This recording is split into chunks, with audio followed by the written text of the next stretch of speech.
It's been a long time. Ooh, you know how long I've been waiting for this. Cause I had to trying to do it Gambit voice. What's up, everybody? It's Yumi. Hi. I'm here. How's are you all here? Good. Okay. Alright. Hopefully you guys can hear me and the game. Let me know.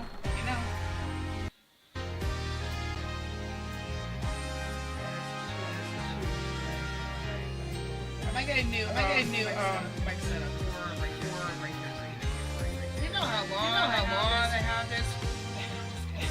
No more.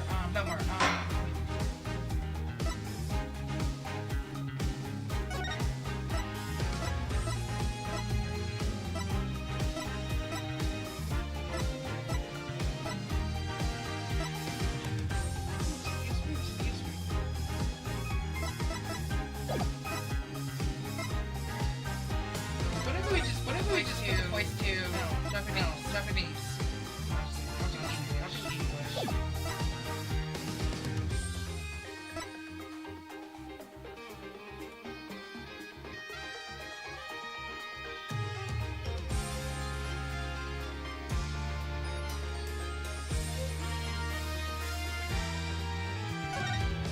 Okay, it's on. Alright, it's on that.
Okay, I'm back. It seems like I was double speaking during that, so I went to double check the Feed Me Genie on my phone.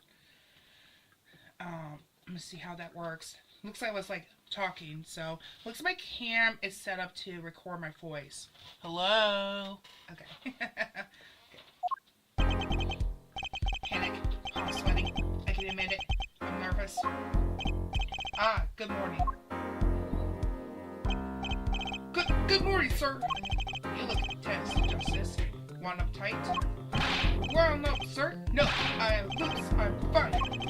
That screeching noise. Is that your voice? I suppose it is to be expected. First tryout and it's a homicide. I guess Justice doesn't start small, okay? I'm fine. I got up at 5 a.m. to do my Chorus of Steel voice workout. I'm fine. That explains it. I did detect a certain rasping quality to your screech. I overdid it again. As you know, your client today is a good friend of mine. I wouldn't want to let him down. If you get my drift. Drift, got you, sir. I'm all over that drift. As it happens, I died within the night of the murder. We can't let this case fall through. Yes, I'm fine, sir. One more thing. Don't say you're fine quite so much. People might take you the wrong way. I'll be preparing our case. You might want to introduce yourself to the client. My name is Parallel Justice. If it isn't clear already, I'm a new attorney. And today is my first trial. Not that I'm worried or anything. The defendant has been accused of murder. My boss wants to help him out, of course. And so do I. I mean, there's no way he did it. Not him. No way. What the heck happened to you, Venus White? I already know how this game turns out, but still. Whoa! Good, morning. Morning. It's all up to you today.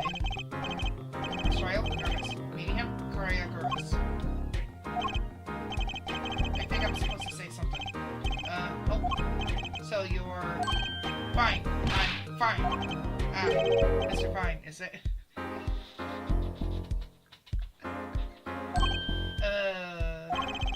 I remember you having an odd name. But we're off to the great start. You sure you're okay? I mean, with me? I have an odd name, you have an odd name. Venus, right? Mr. Galvin is a top-notch defense attorney, and he's your friend, so why? You'll see. Huh? You can do it.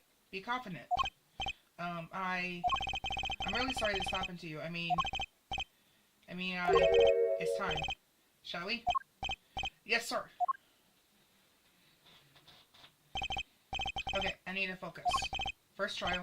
Here comes justice.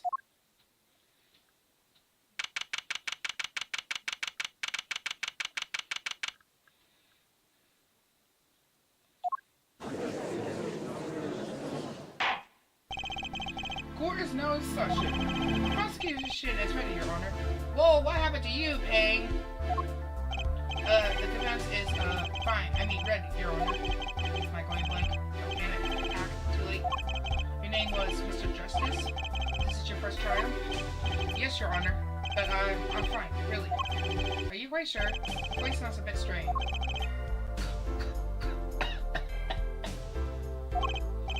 Mr. Gavin? Yes, Your Honor? I was under the impression that you would be heading up this case. That was my intention, yes. However, the defense attorney must always see to his client's wishes. My client specifically requested Mr. Justice. Well, of course, he wants justice. But to entrust this case to the screenboard, why? I do not exaggerate when I say that you're the best defense attorney in town, Mr. Gavin. Okay, so Gavin's got trial experience, fine, but does he have cores to steal? Then let's begin. The defendant may enter the courtroom.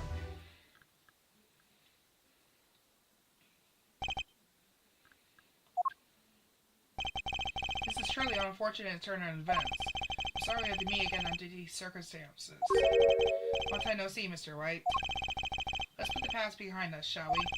These days, I'm merely a Venus White piano player. Mr. Wright? How could this have happened? I won't speak of it further then. The prosecution would be so kind as to explain the charges, Mr. Payne. To think I shall be entered as wearing a fresh attorney, and now I see you leaving chains. Ah, Western Payne. So as ever, I see. Ahem.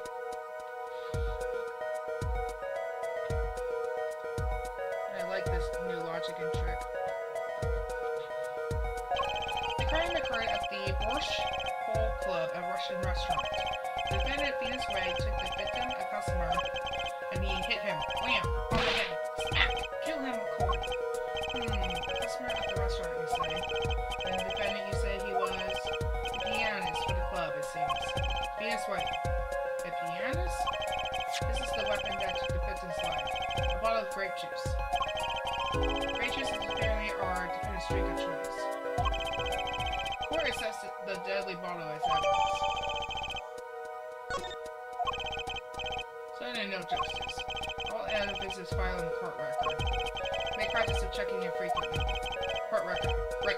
I heard that. Use R to look at reference so far. I'm confident in your ability to handle this. Right. Just use R. Sounds like it's time for some handling action.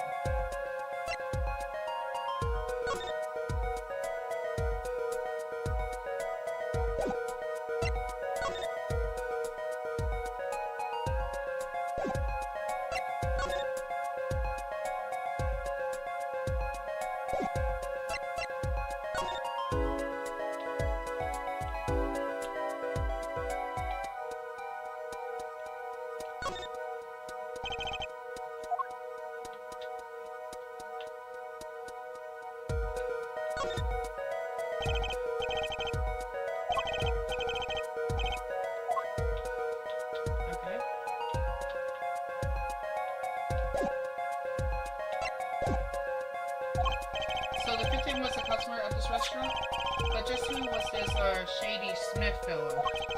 We believe he was a traveler, Your Honor. A traveler? According to his passport, he had been out of the country for a number of years.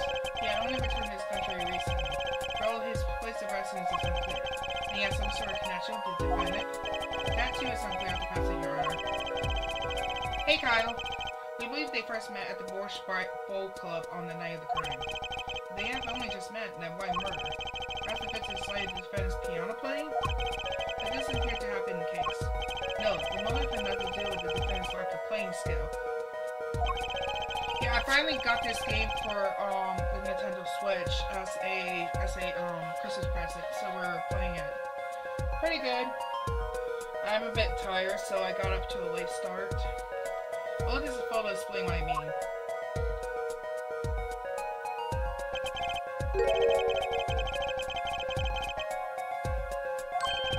Wait a second.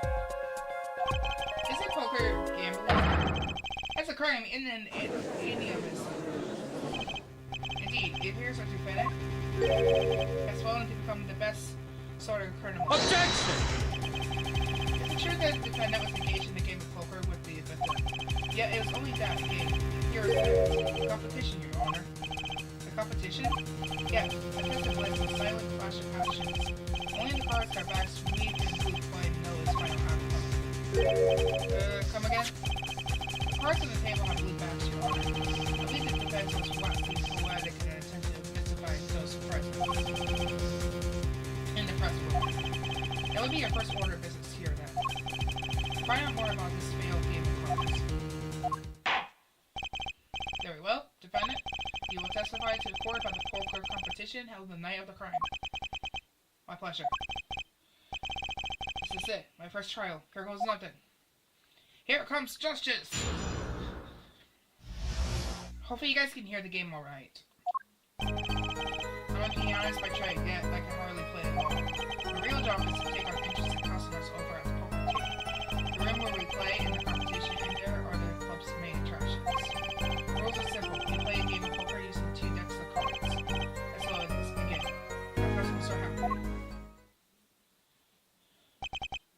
A pianist who can't play piano? But then a defense attorney who can't defend. Very well. The defense may begin cross-examination. Right, Your Honor. Oh yeah, right, you're sweating bullets. Bullets? Where? It's a vigorous speech, Justice. Your voice sounds strained and raspy too. My brain feels strained and raspy, sir.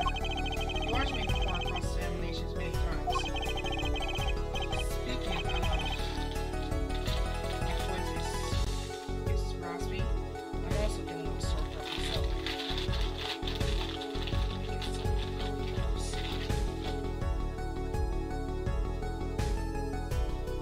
I don't think I need a refresher.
lies? Lies? Venus right? That's it. Venus right will never lie, and it's up to me to prove it. Defense may begin cross-examination.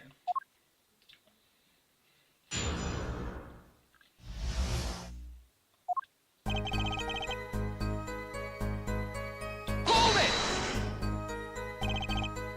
You can hardly play? Oh, I play sometimes. My customers demand it. So I play them one song. That's usually all they want. Was that supposed to be a boast just now? To be honest, it's a mask. Responsible face I wear for the robot launch. And why are you really at the bush? Hold it!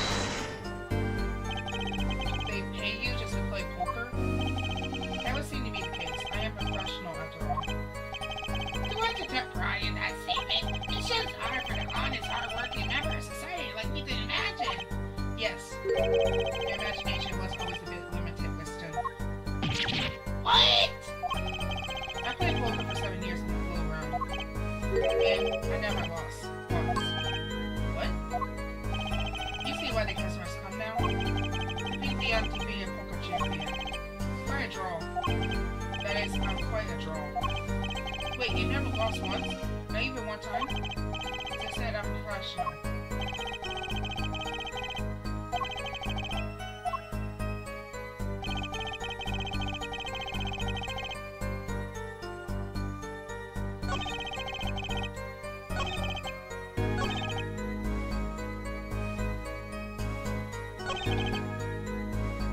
Hold it! Is it a attraction? It has quite a history, actually. Marsh Ball Club used to be a gallery spot for black market types back in the day. Black market? Oh, in the past, things like the black market are only on the silver screen nowadays. Suffice to say, there were a lot of deals being made under the table. Right here, there in that room. Smoking rim, gambling hoods. You know, just looking at this picture makes me feel bad. Bosses scattered around the table, under deals, safe from the eyes of the law. Meanwhile, a blue keys watched through the small window. I can practically picture it now. The window does look like it will be good for keeping a lookout for little I don't have a few other tricks to it, though it was common knowledge to our regulars. At any rate, they come to play poker in the room steep in history. Despite the dark past, it was all just good, clean fun. Hold it! 2 decks of cards? Simple measure to prevent cheating. If you alternate 2 decks, no one can slip in the cards. There's something else I noticed. In just 2 of the cards on the table, there was some lying scattered on the floor. Besides the cards on the table, cards upon the floor, each card forming a complete deck. Cards being painted blue by a sad sweep of cards. Poetic, really. Incidentally, we used 2 types of cards at the club. One deck of cards was red, the other blue. As I recall, I'm hoping you make 5 card hands. I see how it would be easy to cheat. Yes, the game of hands.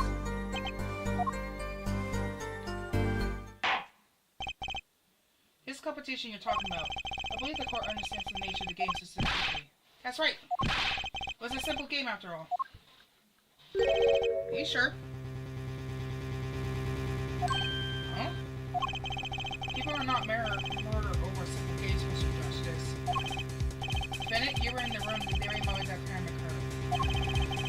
Yet you claim no connection to the crime? Now that's strange. What's strange? I was testifying about the competition that time. Asking me about the crime at this point is against the rules, Your Honor. Of course, I expect to hear a prior objection from the defense. Don't despair yet, Justice. Sir? Right? There's something I'd like to make clear, namely your connection to the case at hand. I'd like to hear it from you. Sure, right now. Very well. The defendant will amend his testimony.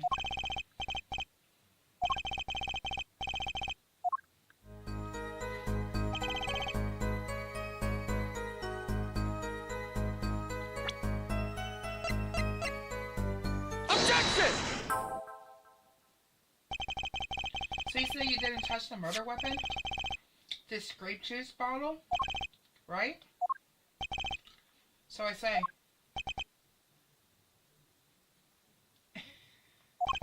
Something the matter, Mr. Justice?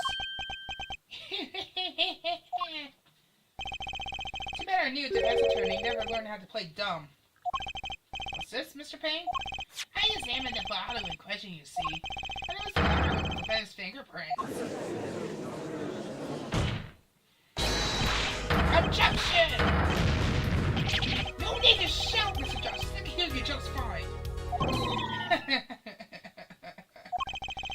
SS yelling can't damage just ears and our case. But what about my cores of steel? Anyway, what's so strange about fingerprints on the bottle in the restaurant? Well, that's true. The prints alone don't. Oh, they would have weird a thing. If they were normal fingerprints. Huh? The fingerprints of the murder weapon were upside down. Upside down? That means he was holding the bottle in order. There can't be only one reason for this.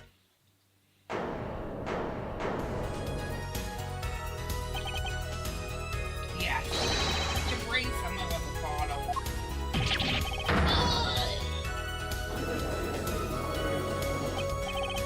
Mr. Gavin, I think things just took a turn for the worse. I see no problem, Justice. Huh? The only thing that matters is the truth. It's a good reason for everything you say. Defendant, can you explain your fingerprints on this bottle to the court? Say something. I stand by my plea of silence regarding the murder. For now. Not very cooperative, are you? This could have hurt your case. I'm sure he's uncooperative because he's hiding something. There must be some reason. Objection! Your Honor, you seem to have forgotten something. And what might that be, Mr. Gavin? On the night of the crime, who was it who reported the murder to the police? Report it? Well, that was the defendant, Mr. Wright. But still, that... Really? Yes, well, according to the case file, The murder was reported from near the scene by a call from the defendant's cell phone. Near the scene? let's take a look at the diagram of the murder scene, shall we?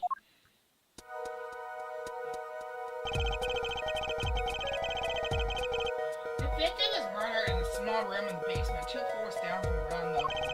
Of course, cell phones can't get reception so far down, so the defendant used the stairs in his hallway to go above ground. The call came from the first floor of the restaurant. I see, and this is the phone that made the call?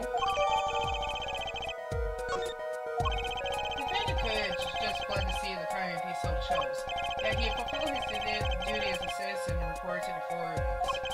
And you claim he is being uncooperative? I see, Mr. Gavin. Why not waste this? I think the prosecution has toyed with our client enough for the time being. Toy? I assure you, no one is more serious about... What was it you said? The defendant was in the room the very moment the crime occurred? How can you possibly know this? That's a good question. How indeed? The answer is simple, Your Honor. The prosecution has a decisive witness. You're as good as they say you come. Someone else was in the room the night of the crime? That must be late when this witnessed the crime. Everything up to now has been a warm-up, Justice. Are you ready? There we go. Prosecutor may call his first witness to the stand. The witness will state her name and profession. Hold on just a moment. Where's the witness? I'm surprised that she has been Breaking with the defense demonic looking horns. So I use a little hair gel. Relax, people. Have no fear. If any horns fly in your direction, this court will cut them off. You are sure? I swear on my gavel. Please, come out. Isn't violence against hair a crime, Your Honor? Well, if you are sure it is okay.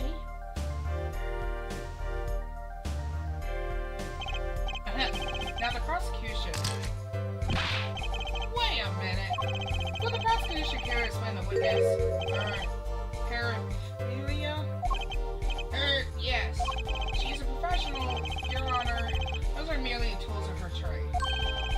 that would be... My name is Olga Orly. I'm an employee as a waitress in the Horse Floor Club restaurant. Then why the camera? Of course, it is my pride to serve Porsche That is naming the restaurant. I also perform, let's say, other service. Thinking one of these other services is taking the customer's pictures. Ta-da! Like for example, this one. That's the defendant.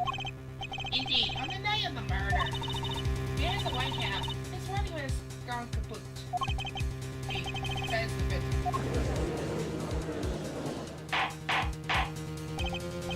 Order. This is quite a piece of evidence to casually drop into our laps. in the same way as I drop cold bowls and wash on laps of customers. Casually. Record what casually accept this new edit. That witness, where were you at the time of the murder? I was in the room, the hideout we call it. Excuse me? The hideout? This room where famous gangster Bagatti was arrested. This room where murder took place.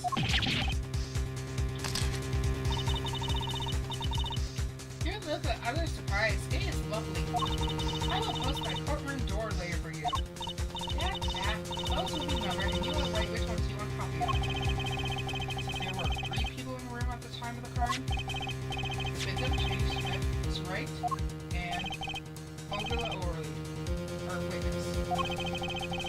Mr. White isn't the killer, that means. Very well, witness. You will testify to the court about that night's offense.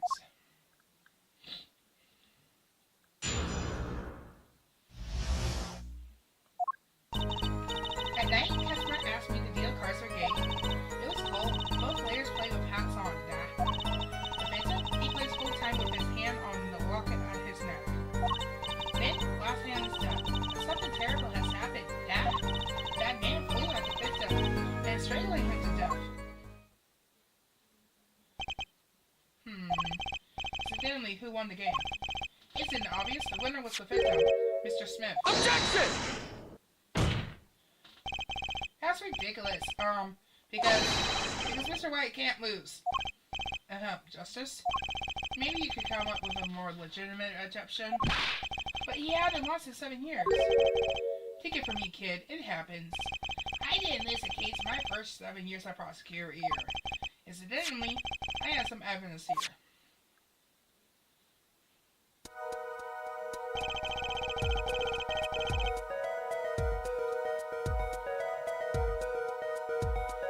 These are the poker chips as they lay the very moment of the crime. The hand and the chips on this side belong to the defendant, Mr. White.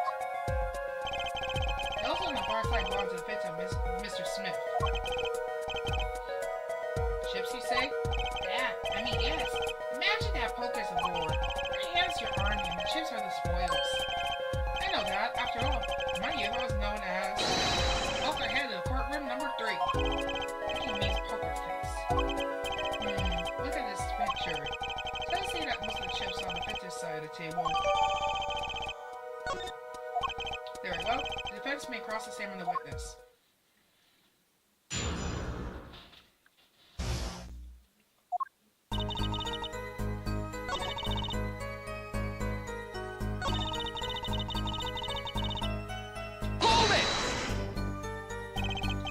Locket? You believe it's a good luck charm, Dad? He Griffith many times that he played at night. Yes, it must have felt as though I might carry him to the moon and stars. Though if it were small enough, and around his neck, it wouldn't have much lift. Depends for like clarification. This is a locket we're talking about. I mean, a pendant with a picture in it, right? Not a rocket. Of course, I knew that. It was probably a pendant and shaped like a rocket. That's why I should call it that. No, a locket's a locket. It doesn't matter what shape it is. It's considered backward to poke fun at the heart of hearing in our society. Hard of hearing or hard of understanding? So what happened next?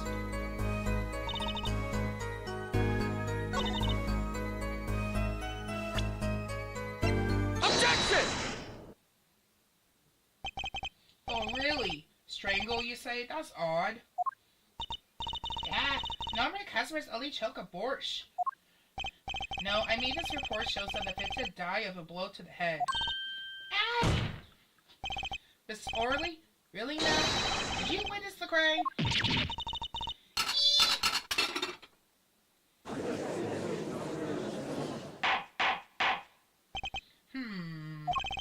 Look at the picture. It doesn't seem like he was hit. He's still wearing his hat and everything. Yeah, it's the fact that he was hit, Your Honor. Here's a photo we took the victim with his hat off during our investigation. Well, that's quite shocking, isn't it? His head certainly was hit. But I have seen it happen. Defendant, he lunged at victim his neck.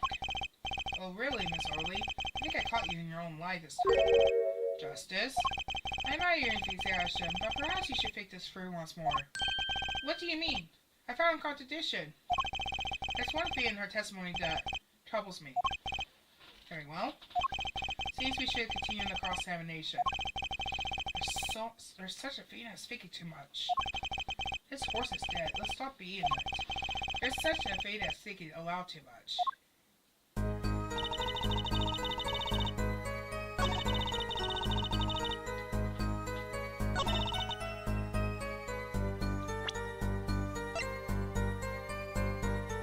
Objection! You know, there was one curious part in her testimony, just like Mr. Galvin said. But what does it mean? Mr. Justice, will you care to explain what it is you're thinking so intensely about? Recall the testimony, Your Honor. The victim played with his hand on the locket at his neck, I believe she said. I hope you aren't about to raise the objection to the witness grammar. No, but look at this photograph. Do you see a locket on the victim's neck? Well done, Justice. I'm impressed. I knew you'd be able to handle this. But what does it mean? If you are to believe this witness testimony as is, then the locket disappeared following the victim's death. Lockets don't just disappear, Your Honor. Quite simple when you think about it. The locket's gone. Someone must have taken it off. No? Taken it off? Wait, you don't mean... The defendant wasn't strangling the victim at all. He was taking off his locket. Wouldn't that explain it? Ah.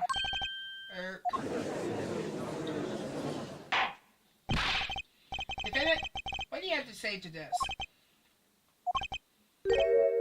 Say, yes? I just noticed this, but you have something hanging around your neck, don't you? Oh, you mean this?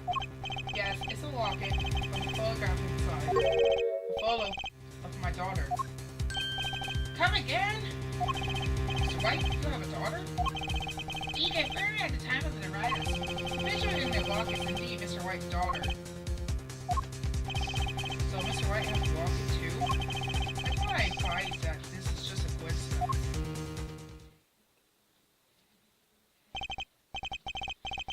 But no, if the results of this poker game led to murder, perhaps we should hear a bit more of the outcome of this game.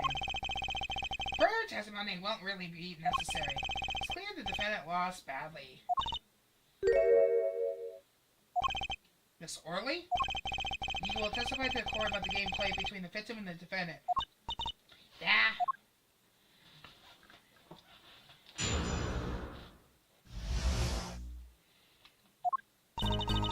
The game began with 3,500 points in chips for each man. House chips come in two sizes, small and large. The one who was winning that, it was the victim. The last hand, the defendant played with all chips on the table and lose. Once the loss was decided, the defendant grasped out from the table end. Indeed, looking at this picture, it does seem to be a one-sided game. As the court knows, poker was a defendant's life. Failure must have been a bitter pill to swallow. Ah, how many times have I heard those words? I've done it in the fit of anger, Your Honor, and now I regret what I've done. Common table true. He thinks the judge watches too many old court movies. Mr. White said he hasn't lost in 7 years, so this testimony must be wrong.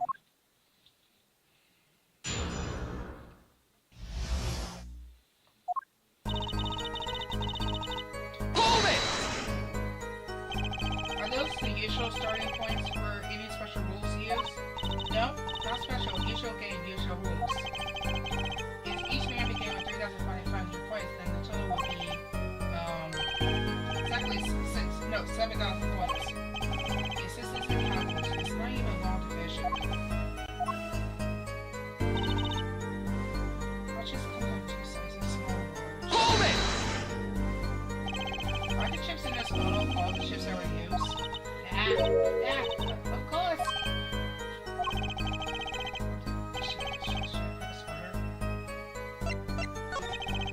Maybe you can explain a bit about these chips. Explain. What is there to be explained? Poker chips are poker chips. They're not fishing chips. Not a chip off the old block from the motorcycle cop. Not a... Thanks. I'm not impressed her. I better ask something. What are these chips worth? Are they in dollars, rubles, even? Like, as I've been saying before, it was a game, not gambling. Or perhaps for capitalists, yeah, I understand. 2 types of chip, 100 points chip and 1,000 points chip. It's not money down. Justice? Sir? Don't you find her comment interesting? More ways than no one, sir. I have been added to written testimony myself.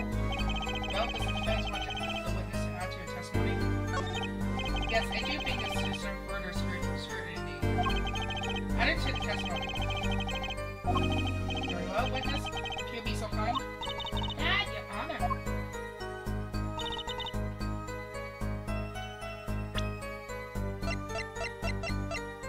Objection! You sure it was the victim who won? Absolutely sure? It seems our new attorney is a bit confused. A glance at this picture is enough to tell you who won. If you're not in kindergarten, just for safety's sake, can you explain the problem to the court? Of course, Your Honor. In this photo, I see small chips and I see large chips. Tell me, which were worth 1,000 points? Why, the big ones, of course. Duh. Oh, I thought so too. But then the totals don't add up. Totals? Let's review what the witness told us. Each man said 3,500 points in chips. And the combined total value of chips was 7,000 points. Yes, if my calculations are correct, let's see there. 3 plus 1, carry the 5. They are, Your Honor. Now, look at this photo that actually shows all the chips. If the big chips are worth 1,000 points and the small chips are worth 100, and you add them up, How much is it? I can't see the TV. Turn yourself. You aren't in kindergarten, are you? 10,600 points. The chips don't add up. It's clear it contradicts the witness testimony. But why? How could this be? Exactly, Justice. Now that you know what, you must determine the why.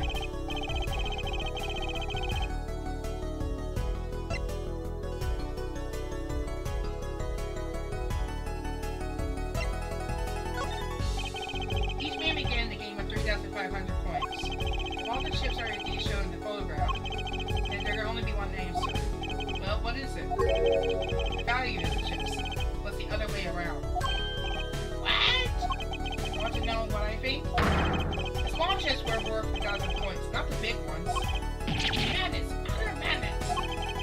Show me that photograph of chips again. There's 6 small chips, 10 large chips. Wait, that does make 7,000 points when you add them up. Excellent work, Justice. It's almost as though you figured it out by yourself. Well, I'm just glad I was the one who said it. But wait. The value of the chips may be different, but that changes nothing. Indeed, Victim did have a larger number of chips then. Ah, exactly. If the small chips are 1,000 points and the large chips are 100, let's do a little math. Add up the points for each side of the table. The victim, Mr. Stiff, had 2,900 points and the defendant had 4,100 points. Well now, seems that Mr. White was winning the night after all. That's impossible. My client had even less reason to kill the victim. After all, he was winning. Now, Miss Orley, you must have known the true value of the ships, since you were there at the scene of crime, weren't you?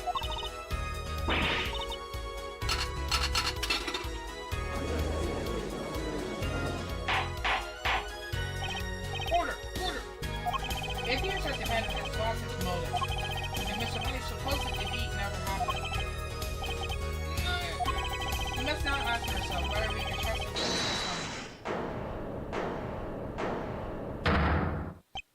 Excuse me? What is it, Miss Orley? I did not want to be saying this, but actually, you see, See what, Miss Orley? What did we see? in the last hand, there was a cheat. A cheat?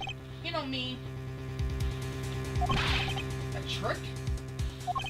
Wait, or do you mean... a scam? They're all the same thing. Yes, there was a cheat in the last hand. That is why the game ends with chips as they are. First we had light, now cheating. Well, this case certainly has taken a turn. Pretty interesting. Witness, you will please testify to the court.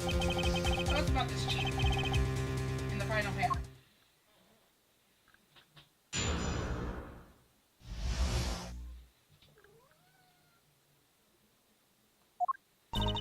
The last hand, both men had full house. There was 4 of each card in deck from ace to king. If you look at both man's hand, cheat is more obvious. That's why I gave because of argument that the defense trick was disposed. He did follow his hand, poor Mr. Smith. Miss Orley? Why did you not tell the court about this from the very beginning? I smell a cover up here. Well, folks, it's time to fold back the covers. Full house is very high-scoring hand. Not easy to make in my experience. That knows enough to suspect less scrupulousness tactics. Mr. Gavin? What's a full house? Lawyers these days, you don't know your poker. Can't say this bodes well for your case or career. What is this, some kind of secret court pokery? Justice? You know the terms 1 pair, 2 pair, 3 of a kind, yes? Yeah, no problem. 2 cards from the same numbers make a pair, 3 makes a 3 of a kind. Good, now picture your hand with 1 pair and 1 3 of the kind. That's a full house. That doesn't sound very easy to make, does it? You can see each player's hand in this photo. They both have full houses. You forget that it's the easy way to make a full house and go undefeated for 7 years. You cheat. The defense may cross the same with the witness. Miss White? Lost that hand. Who's ever heard of professional con men losing when they cheat?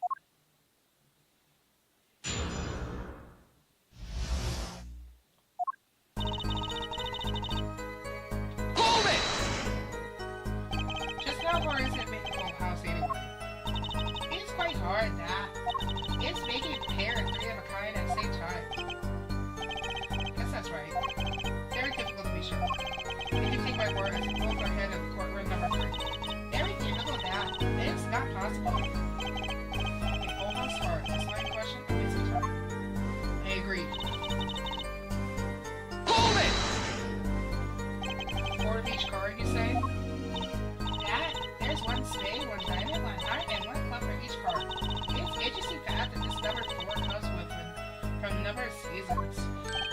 Huh? You don't say. And did you know that cards are numbered 1 to 13? Out of all the cards in the deck, you get 364 a year. Huh, you don't say. Isn't that 1 day short? That's why each deck has 2 jokers. They say the 7th joker stands for the lead year. Unless you have a perfect representation of the year, all of the deck of cards.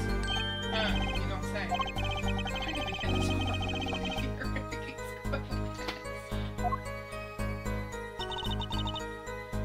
Hold it! How is it clear? That, well, defendant, You play a 5th ace. A 5th ace? I still remember both hands very well.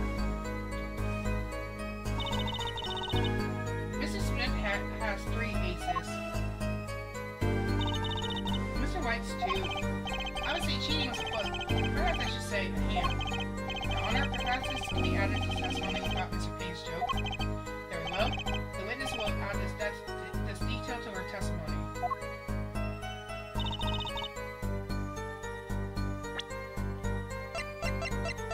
Hold on, I gotta look at the court record. Down! Down! Down! I can't see.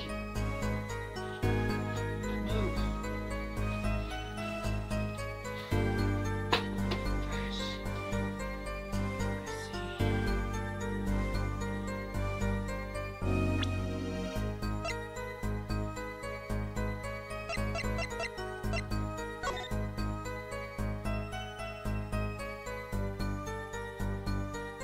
I don't see it. Do you guys see it? Nope. I don't see it. Objection!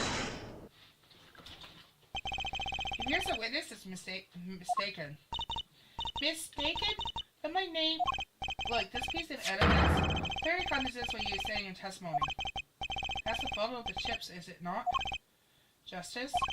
Perhaps you have to explain your point in the way that the judge can comprehend. In other words, use your finger to point out your point. Yes, please point out the contradiction in this photo.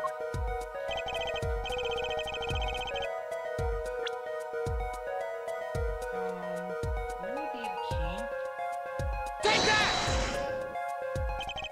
Miss Early, in your testimony, you made the following claim. Mr. Hand has 3 aces, but she could clearly see the fifth hand held only 2 aces. Well, maybe the point is was simply confused. Perhaps it was the defendant's hand that held the 3rd ace in question. Objection! Take another look at the evidence. As you can see, the defendant also had 2 aces in his hand. Where's his 5th ace? I see cheating alright, and it's putting it on right here in the 5th corner. 2 aces in each player's hand does make 4 aces in total. Probably a pair of cheating. Wait, please! It is true! I have seen it! 5th ace! It was cheating, I swear to you! That's odd.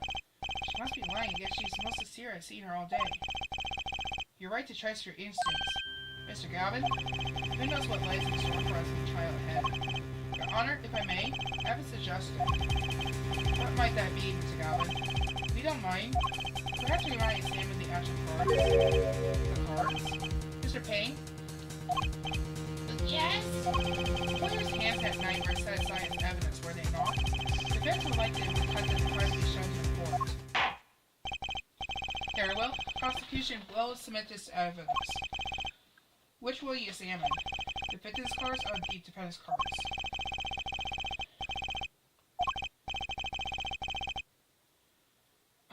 I say the victim's hand.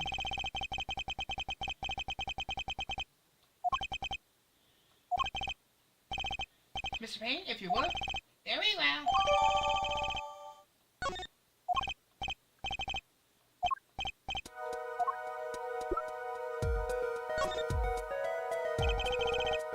When examining evidence, be sure to view it from all sides and angles. By using these direction buttons to turn it each way, and use these buttons to zoom in and out. Which could be a better method.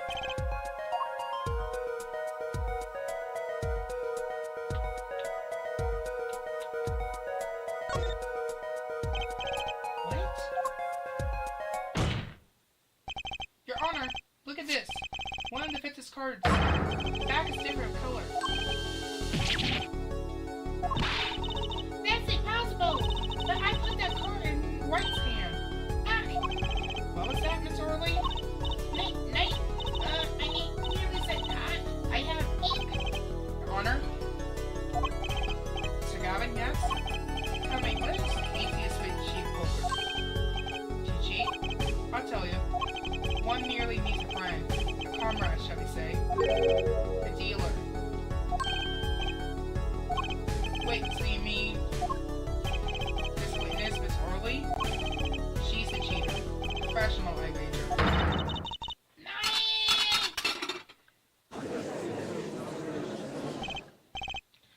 Order!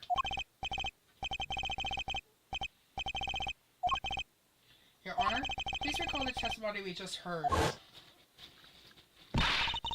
That's impossible, but I put that card in White's hand. Miss Olga Orley conspired to cheat not with my client, but with the victim, Mr. Shady Smith. Not only did she cheat poorly. Therefore, it's not hard to imagine the altercation between her and the victim. Wait, you don't mean this isn't accusing the witness, Miss Olga Orley, are you?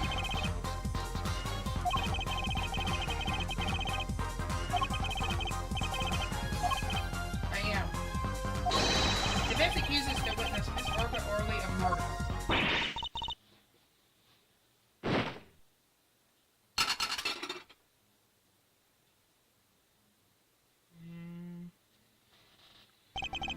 Mr. Payne, where is your witness, Miss Olga Orley? I think she has lost consciousness, Your Honor. Mr. Justice, Your Honor? It seems you presented a new possibility to the court. One suggested connection between the witness and the victim, Mr. Smith. And that means this court cannot pronounce a verdict for the defendant at this time. What? I see no point in prolonging the trial this day. The prosecution will need to make further inquiries. Objection!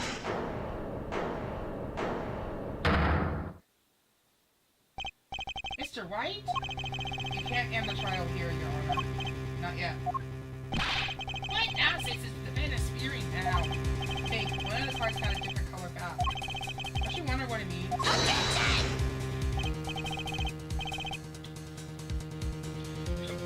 What are you doing, Mr. White? Raising a judge is right when you're about to get off the line. Ridiculous. Mr. Payne, you know all people should know. Mr. White has a talent. But a ridiculous. Perhaps we should get to the bottom of things. Let's clear up the facts about the game that fateful night. As was said before, we alternated between 2 decks of cards that night. That was said before. 2 decks at the club had different color backs, blue and red. 1 color per deck. I used different color backs. If we use the same color, the 2 decks might get mixed. We used the red deck for the last game. That's odd. For some reason, I had this impression that you were using blue cards. Whatever. In the end, 1 card and 1 color got into the mix. Which means there was cheating. Yes, the card slipped into the deck listing to indicate cheating. Yet this card raises 2 serious questions. Apollo? Yes? Let's consider the first question, shall we? Think, in the last game, when was the card swapped? There are 3 broad possibilities here. Could it have been swapped before the murder, during the murder, or after the murder? Hang on, I gotta pause.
Okay, I'm back.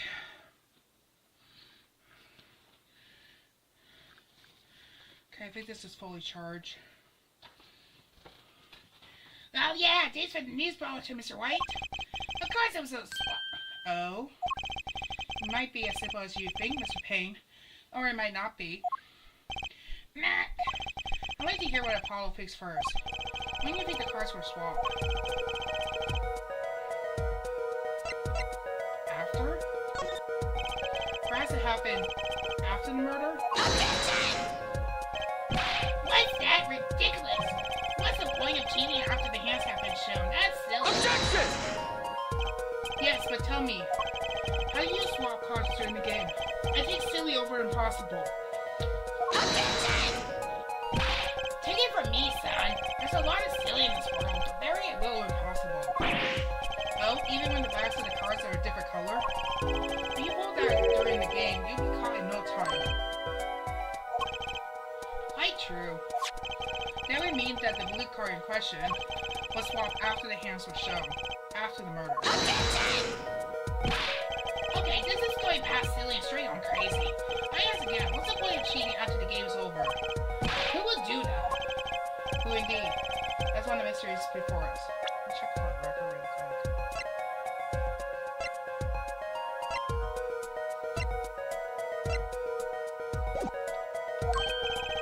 There's another? Yes. A simple yet decisive question must be asked. Who swapped the red card for the blue card? Who? The game and the murder is done. The victim's dead. Only two remain in the room. Why that is? Defendant, Venus White, or witness, Orca Orally? Okay, so who was it that swapped the red card for blue? Maybe someone else. The one who swapped the cards wasn't Mr. White, of course. And, well, it doesn't seem like it could have been Orca Orally either. What are you suggesting? That's hardly a logical conclusion, I admit. As a defense, I think it only makes sense for you to name Miss Orally at this point. Yes, I know. But she's the one who dealt the cards, right? I just can't believe she would make the mistake of swapping the wrong color card. When the card was swapped during the game, it would be Orly's. Something you'd like to share with the court, Mr. White? Oh, my apologies, Your Honor. I was just thinking how much fun all this is. Fun? How about confusing? I have no idea what the defense is claiming, Your Honor. If the one who swapped the card was the defendant and it wasn't Miss Orly, then who was it? Well, yeah, that's the question, isn't it? Precisely. Huh? I believe we're about to see this case take a new direction. A new direction? We'll find out indeed after the murder. Someone swapped one of the cards in Mrs. hand, and that someone made two critical mistakes. I'm sure you're going to tell us that the first was swapping the wrong colored card. Because the one who did the swap didn't know two colors of cards were being used. And the other mistake was the number on the card. Right. What's her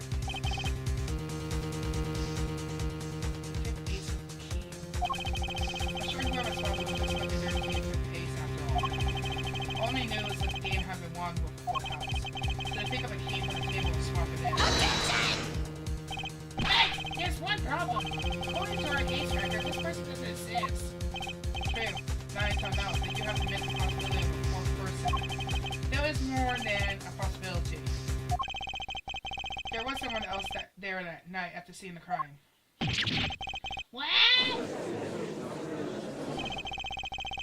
I believe that Joe spoke truthfully earlier. You didn't make trials ridiculous, Mr. White.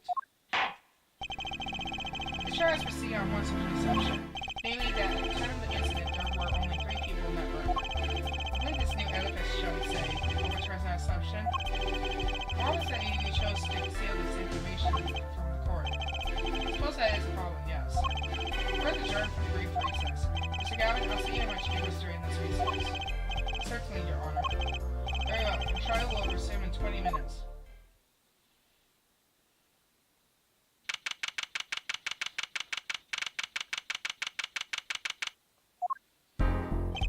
That was quite unexpected, Mr. White. You suddenly claimed there was another person at the scene of the crime like that. I must ask, is it the truth?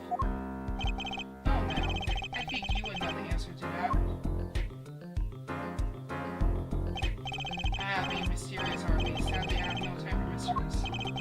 only ask that you leave the defendant to your defense in the future. Otherwise, I cannot guarantee the outcome. I see you haven't meddled out one bit, Crystal. Justice? Yes, sir? The judge has summoned me to his chamber, so carry on without me. You did well, Apollo. Can I ask you on something? Sure. That locket you wear. Is that really yours, Mr. White? You're wondering about the business disappearing locket? Here, you can take a look at it. It has a picture of my daughter in there.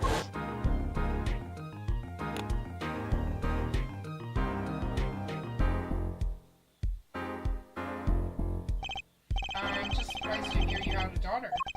Most people are. Perhaps you meet her one of these days. One more question. When you cheated at night, was it you? What do you think? Huh? You know what happened 7 years ago? What I did? It's not unreasonable to you to think I might cheat.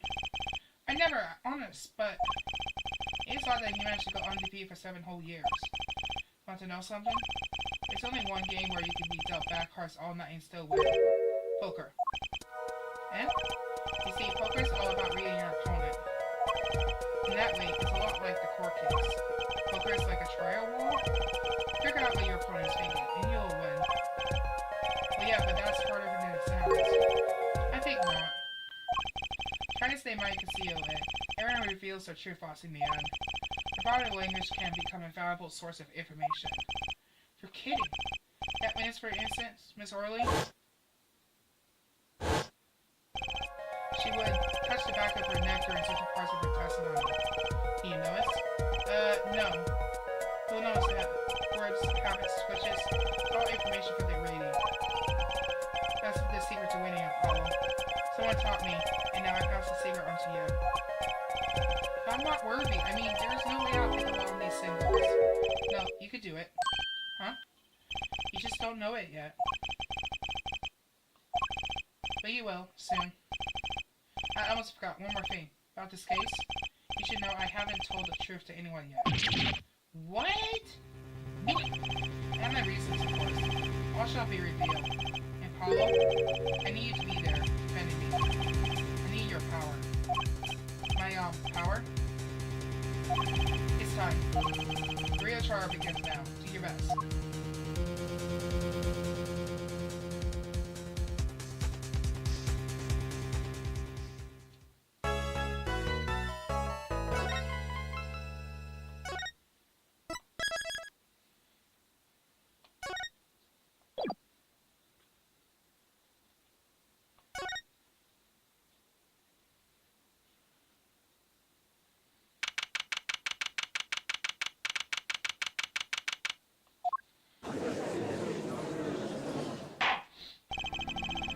Not reconvened. Some witness was already recovered?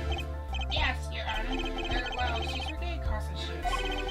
Perhaps we can hear her first on the defense again. That's the thing, Pixie. She's quite fatigued. You look a bit fatigued yourself, Mr. Payne. Ellie fatigues insufficient grounds for refusing to testify or prosecute. The defense would like to request that Miss Orley take the stand. Very well. The witness will take the stand. Perhaps you can repeat your name and profession. Or perhaps you rather admit that you're a poor liar and a poor loser. Not. Name's Order Orley. That's the truth. I'm a pro dealer. People call me Open Quick Figures Orley. Oh? Oh, really? Want to know something else? I'm not really Russian, and my last name sounds like, oh really? There, that's the truth. I hope you're satisfied. Witness, you will tell the court what you're really up to that night. Fine, I'll talk. We had a plan, see. I want to remind you that you're currently under oath. Any of her allegations will have serious consequences. Fine. Like I said, I'm a pro, okay? Smith hired me to do what I do best. I was planted at the Borscht Sport Club 7 days prior to the night of the game, as a waitress. So you were in convinced with the victim. Not that he knew it helps. Smith is a well-known poker player of some sort.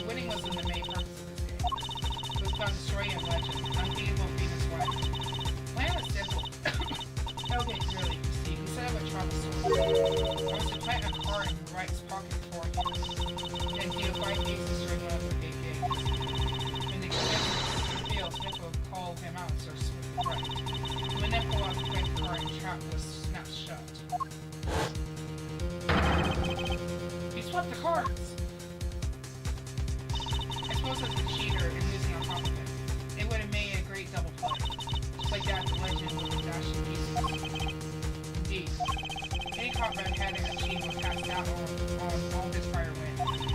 7-year legend, destroyed for one little card. That was the plan. Oh really, Orly? How droll. But it appears you made quite the mistake. A mistake? I agree the shot was elegant. Yet, what happened to that planted card? Hey, that's right. He's lucky, I'll give him that. You have to slip free from the trap laid by Olga Quick Fingers Orly. Oh really? The witness would be much cuter if she would dispense with the evil mastermind stick. Cute? Who wants to be cute? I'm not cute. I'm bad. You hear me? I'm bad. When you're free of being bad, perhaps you could testify to court. Tell us about this trap, and how it was sprung.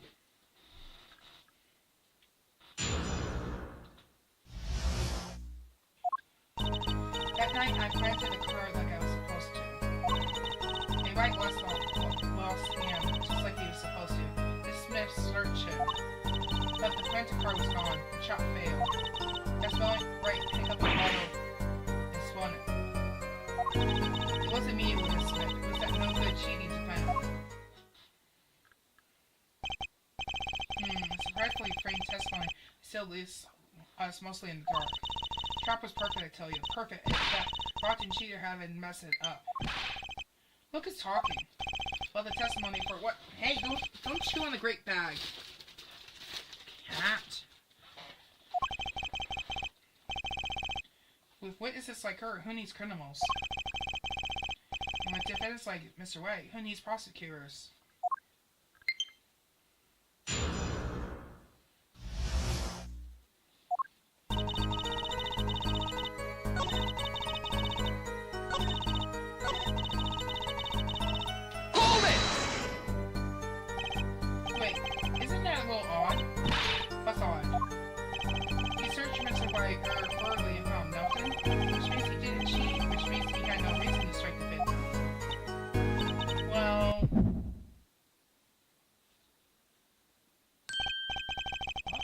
Just now. Is that something? Something wrong, Mr. Justice? No, nothing, Your Honor. You do. Should I press you a little harder? Yeah. What's wrong, really? You're hiding something. What are you talking about? You... Me? Quick Fingers Orly? The defense would remain for baseless accusations. I have one question for the witness then. You say you saw the moment the defendant hit the victim? Is this true? Of course, it's true. I did see it, Your Honor. I saw it when Mr. White hit him. With my own eyes, I saw it. What's this weird vibe I'm getting? That witness, for instance, Miss O'Reilly, she would touch the back of her neck during certain parts of her testimony. Did you notice? Touching her neck, was it?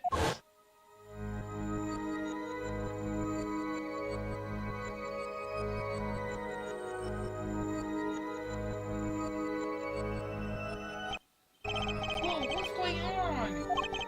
The sensation. It's coming into focus. There, that twitch.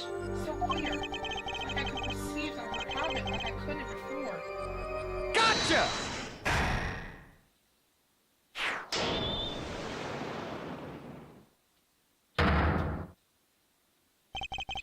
Really? Or perhaps you're unaware of this yourself. Unaware of what? Whenever you get to a certain part of your testimony, you touch the back of your neck with your left hand. My neck? So what? Not indeed, Injustice. I haven't noticed anything of the sort. When she says that part of her testimony, she's subconsciously recalling something.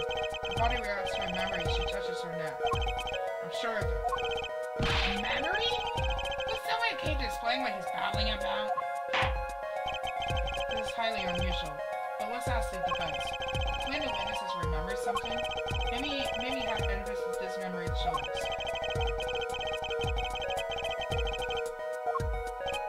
So what would remind her most of the moment of the crime? Mr. Mr. O'Reilly, whenever you recall the crime that night, you scratch your neck.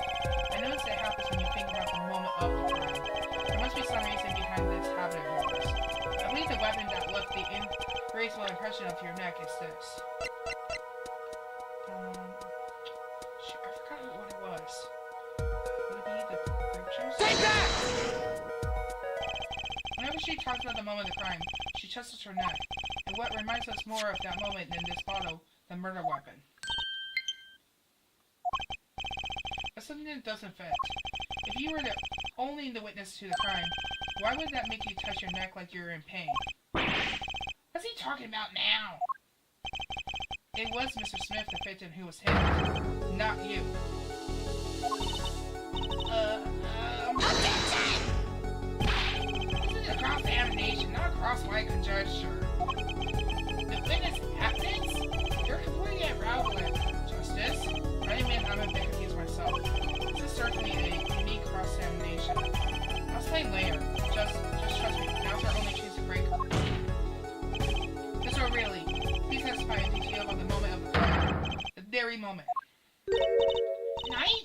I am knowing nothing.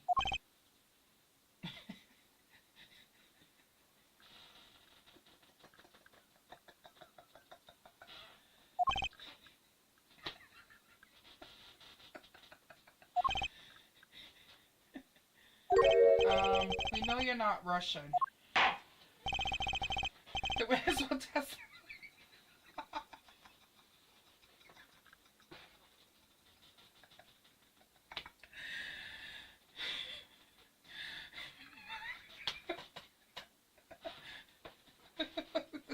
This part still gets to me years later. Oh my god.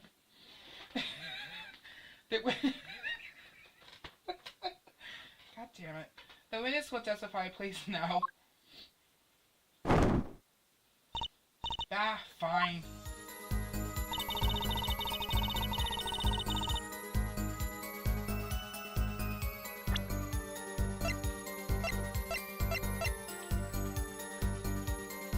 Objection! Mr. O'Reilly, we have a record here that clearly contradicts what you said. It states that the police were alerted by a report from the defendant. And we know that the defendant left the room, climbed the stairs, and made a phone call from the first floor of the Bush Sport Club.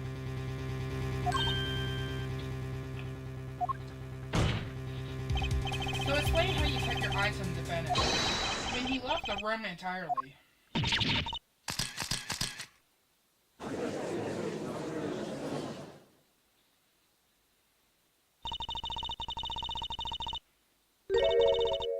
The man who picked up the ball and swung it that night was the defendant.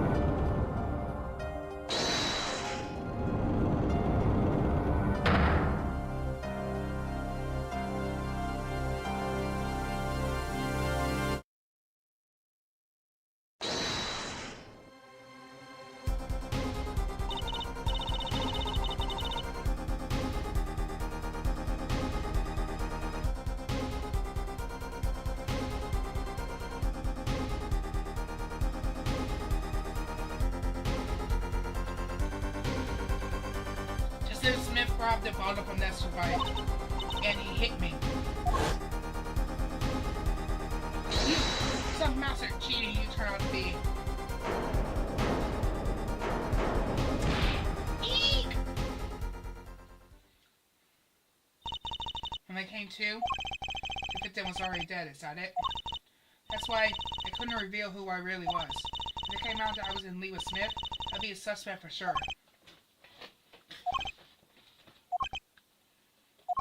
Well, where does this leave us? Madness! This is madness! I'm dreaming! It must have been me who was hit with the bottle, and I'm imagining all of this.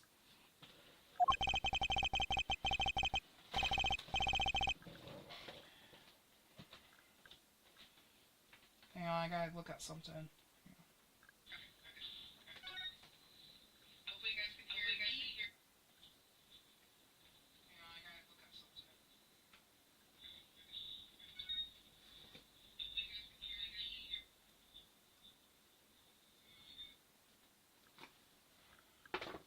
appears our prosecution has it is what's ends. Frankly, I can't blame him.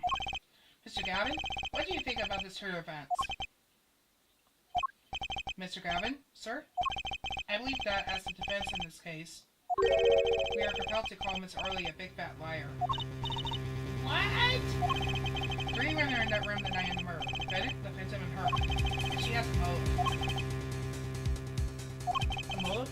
Her plot foiled, but witness got into an argument with her client, Mr. Smith. And the announcements of that argument was murder. What? I didn't. I'm no killer. Shut up! Someone's trying to frame me!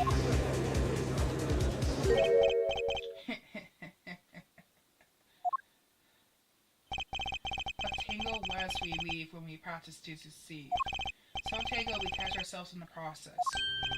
Mr. White?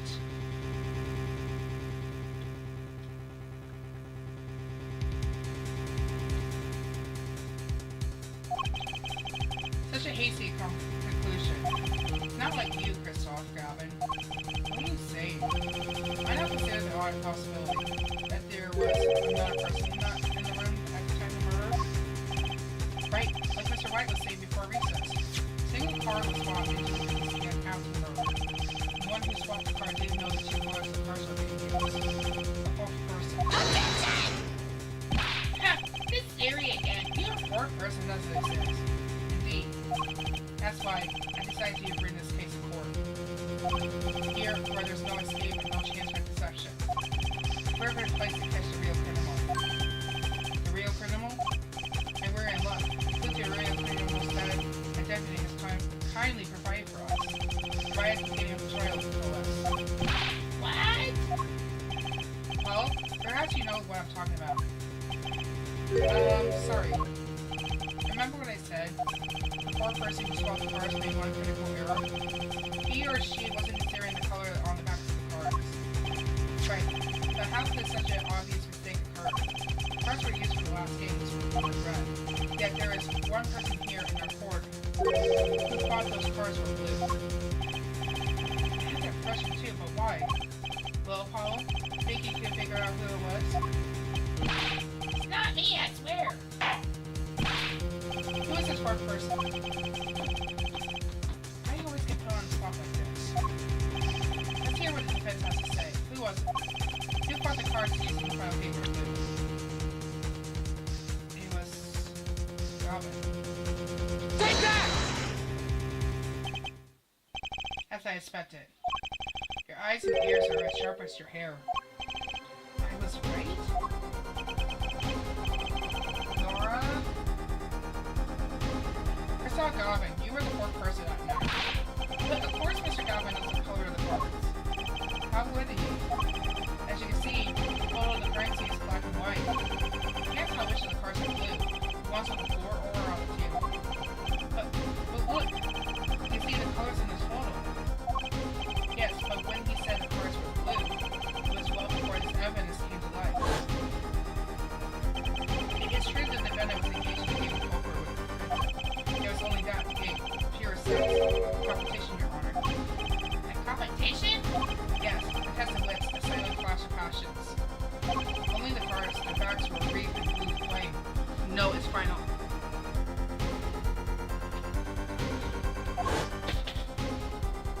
Well, Christoph?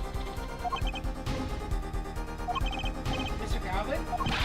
Mr. Galvin, something the matter? No, nothing. Excuse me, it was just so sudden. Right? You aren't seriously accusing me, are you? Oh, Christoph. You know, even I never take a joke this far. This is now beyond ridiculous, beyond dumb. This is insanity. The defendant is accusing his own defense attorney of murder? I assure you, I'm quite sane. But what possible connection could Mr. Galvin have to defend him? I wasn't aware that I had a connection to Mr. Smith either. Yes, but Mr. Gavin And defendant I've never even met. Well, what if they have? Huh? There is a possibility, after all. They may have met that night before the game started. What are you suggesting? Is this the truth Mr. White was staying silent about? Hey, Merry Christmas, Eagle. How are you doing? I know, it's been, oh my goodness, it's been like 10 months since I last live stream. I've been busy.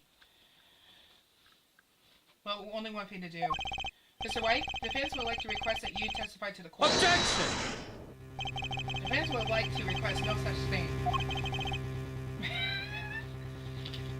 As I recall, it's Apollo Justin who's the defense attorney. Mr. Galvin is just the peanut in the gallery. Testimony must relate to the case. How could anything happen to me before that game of poker be reviewed? I'm not sure I follow Mr. Galvin. I'm gonna go see Sonic 3 again tomorrow. I already saw Sonic 3 last Friday. I'm gonna go see it again tomorrow.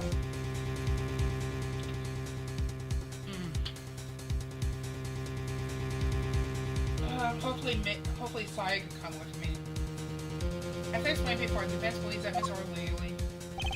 Now we need to assume you speak for Mr. Justice in this. He is the defense, not you. Mr. Justice, the matter of Mr. White's testimony is up to you. Oh, okay. This is the court in your opinion need to hear Mr. White's testimony? Yes. This was Mr. White's child history. The plan is all along. And I tend to see it further. The defense would like to request that Mr. White testify to the court.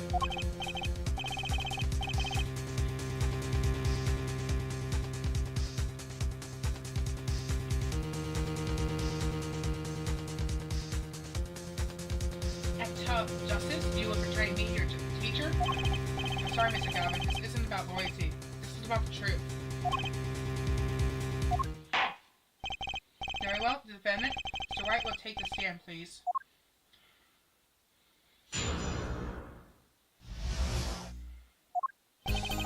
That evening, Christoph and I had dinner. We sat at the table with this photograph. Chase Smith walked in 5 minutes after Christoph left. When the shot failed, Smith hit the waitress. The girl was knocked out cold and Smith was uncontrollable. I left to call the police. When I returned, he was dead. Blood streaming from the cut on his forehead. That's when I made our phone call to defense attorney Galvin. Mr. Galvin, you were at the Port Club the night of the murder? I dined with him rather frequently. And you talked to the defendant on the phone directly after the murder? Quite against my will, I had become involved in the murder. I thought I might be in need of a lawyer, so I called him. You were planning this all along, weren't you, right? Just because you wanted to drag me into your little murder trial. The only thing I want is the truth. As I did back then and now. I thought my office was doing you a favor when we took on your defense. It appears that I was wrong. Very well, the defense may cross-examine the witness. Justice? Sir? He's lying, and you're going to expose him. Understood, sir. Mr. Galvin is right. This can't end well. I can't have a normal trial. Not that it's normal in this series.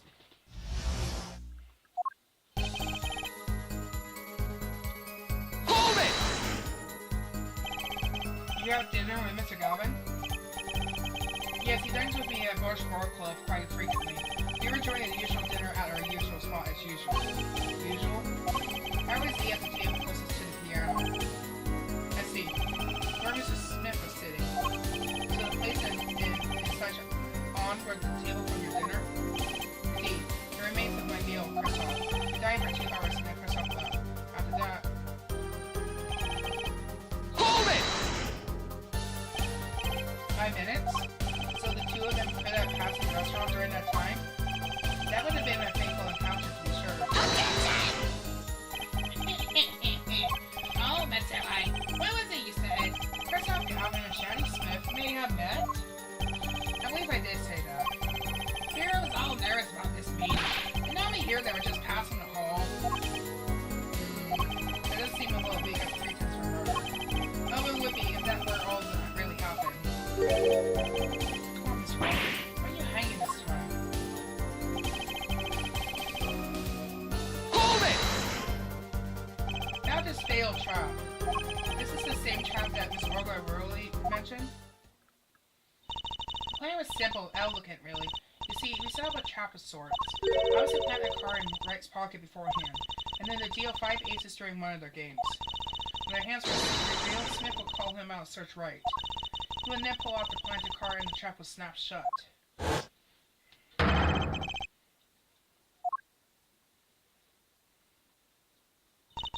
Just like that, the legend would be dashed to pieces. Yes, a harmless prank in essence. It was by the quirk of fate that I happened to discover. Quirk? I happened to put my hand in my pocket behind the car. The car she planted? Yes, I snuck a peek at it and found out buying her parts. I had a feeling something might happen, so I disposed of the car. Forwarded you. Dispose? Where? Where's the empty bottle of grape juice I've been drinking right beside me? Where are the car inside the bottle? An empty bottle of grape juice? A murder weapon?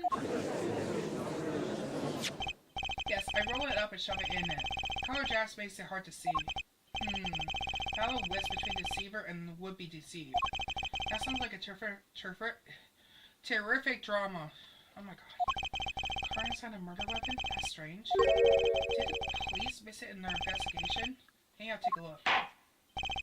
Mr. Wright, poker head at courtroom number 3 approves of this battle wits. Please revise your testimony with this new information.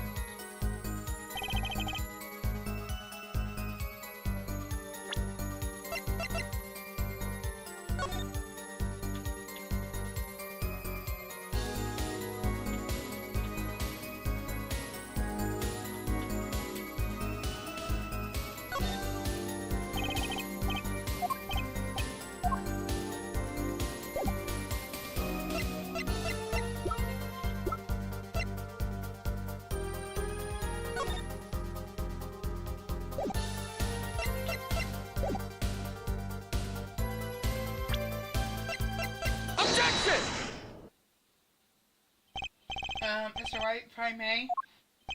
Yes? I examined the bottle and I don't see any card in here. No? What, Mr. White? Surely isn't all you're going to have to say for yourself. I can't say that I know what happened to the card. I did put it in that bottle, however... Huh? Perhaps a fifth person came and took it out. Oh, and the sixth person could have helped. Mr. Galvin, Mr. White is your client. My apologies, Your Honor. I wouldn't have you disparage your investigation either. When you look inside that bottle, there is nothing. What's going on? Is Mr. White hoodwinking us again? The card just disappeared. In any case, please continue the cross-examination. I'm afraid decisive contradictions call for decisive evidence. Oh! Push him harder, Justice. Break him. It's just you and the witness in the ring. Go for the KO. Why do I get the feeling we're not on our client's side anymore?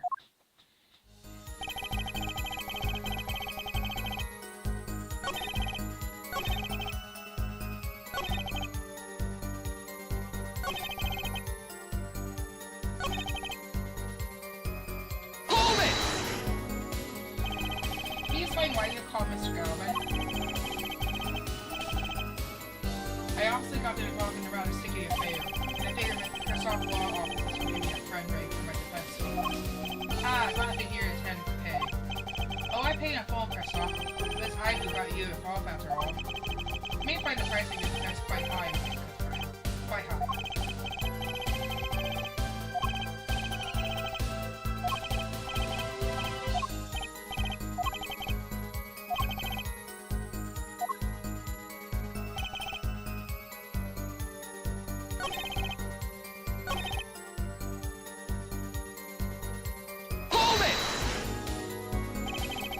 Why in the ballroom?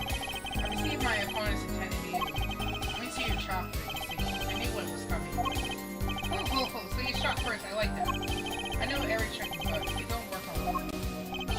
At least when you get lucky and stick your hand in your pocket, they don't. Hold it! You made a call to the police from the first floor of the restaurant, correct? Exactly, cell phones don't get a single down high up. Was anyone else on the first floor at the time? Not so, it was the middle of the night, after all. So there in the darkened restaurant, I called the cops. Had to make the call and return to the hideout. It didn't seem right to leave the injured witness alone. Hold it! I'm sorry.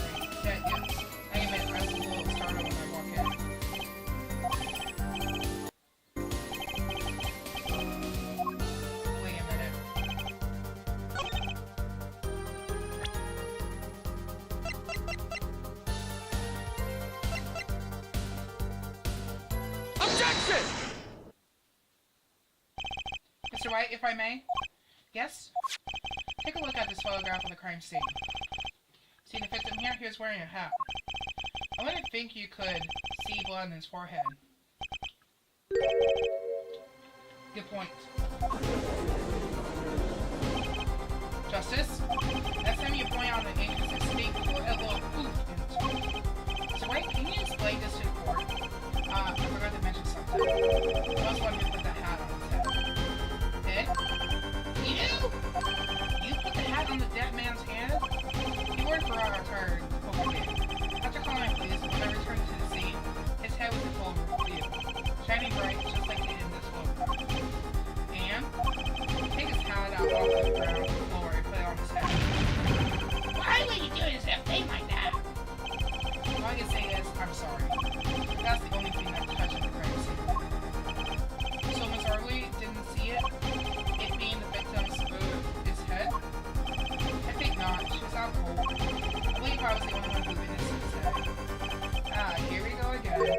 Mr. Galvin? Pardon. It just seems our client is determined to lie his way through this case.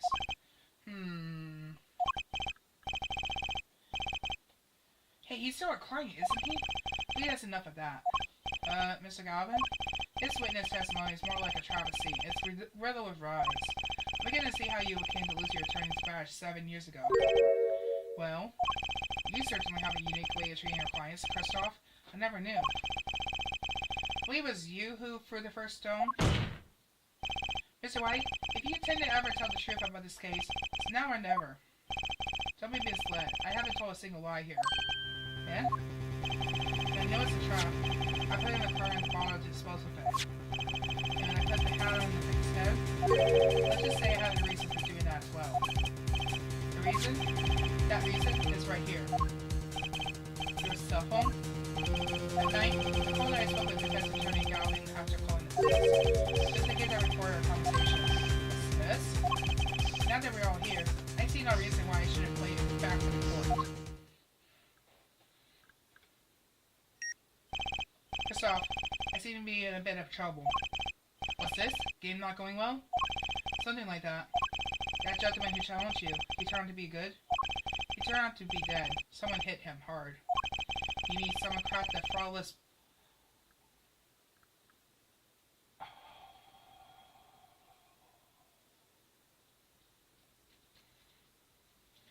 flawless bone china plate? It wasn't you, was it?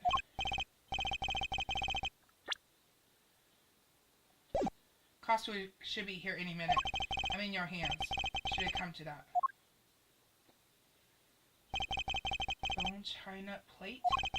Kind of porcelain, there is never shiny, and not plate, but palette. I believe he was referring to a certain gentleman's balding forehead. Court appreciates the defendant's discretion in not indicating my forehead. Wait a second, something's not right about the phone call. So after Mr. Galvin ate dinner with you, he left the Borscht Ball Club? Oh, certainly. Then how did he know? When did he see this bone china palette? Oh, that's right. That was when I began to see my good friend in a different light.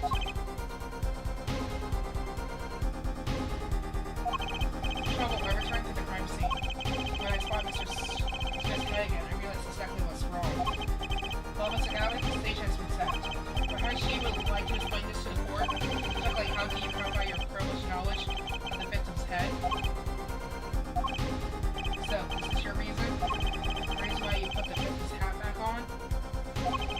Your point, Mr. Galvin? Let's come down to this, has it? Yes, right? Order! I will have order! Mr. Payne! Yes, Your Honor? I believe this court has been left with no other choice. Are you prepared to hear the defense attorney Galvin's testimony? Well, as the prosecutor, Very well. We'll break for 10 minutes. After which, Mr. Galvin will take the stand for cross-examination. Are we all clear on that? Crystal clear, Your Honor. Very well. This will be the final recess for the day.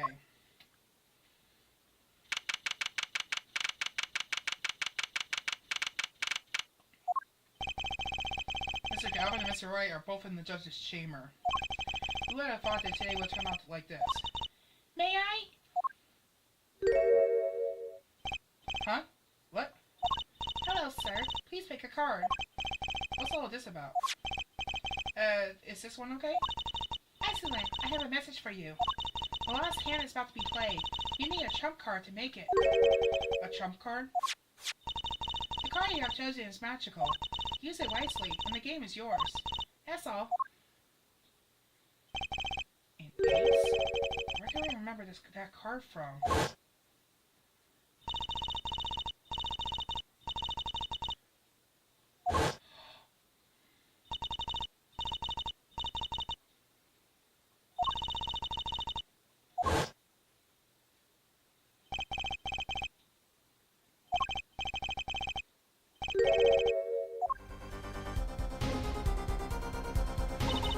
You have your trump card. Now it's up to you to cut the deck and draw the truth. My card is in your hands. I know you can do it. This blood-stained card is my trump card for finding the truth?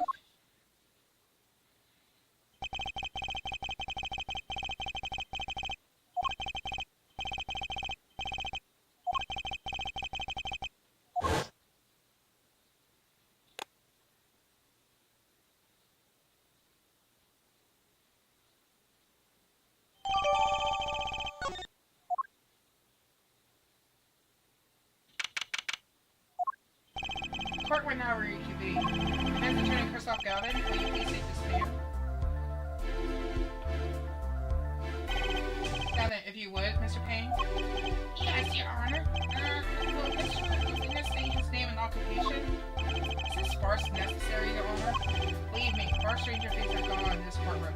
Yeah, so we have Polly the Parrot, what else strange things? We had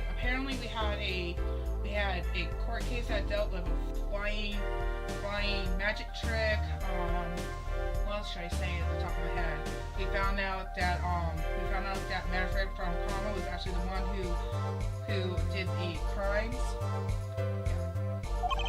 Fine, I'll play along. First, there's one thing we need to have made clear. How do you know about this secret beneath the victim's house? By secret, I'm guessing he means the fact that Mr. Smith was bald. Forgive my curiosity, but what is this about this fellow's head? Your Honor seems to have inordinate interest in it. Objection! I want to call it inordinate, Mr. Galvin.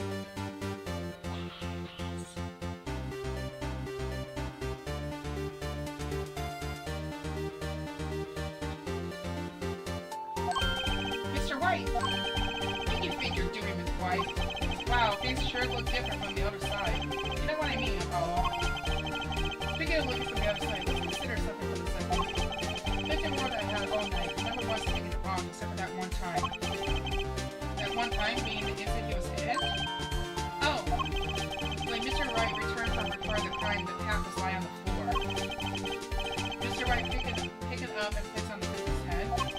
In other words, in order to have Mr. Smith's small head, he would have to have been there in the hideout at the time of the crime. In other words, I must be the real killer. Is what you're trying to say. Not bad, Apollo.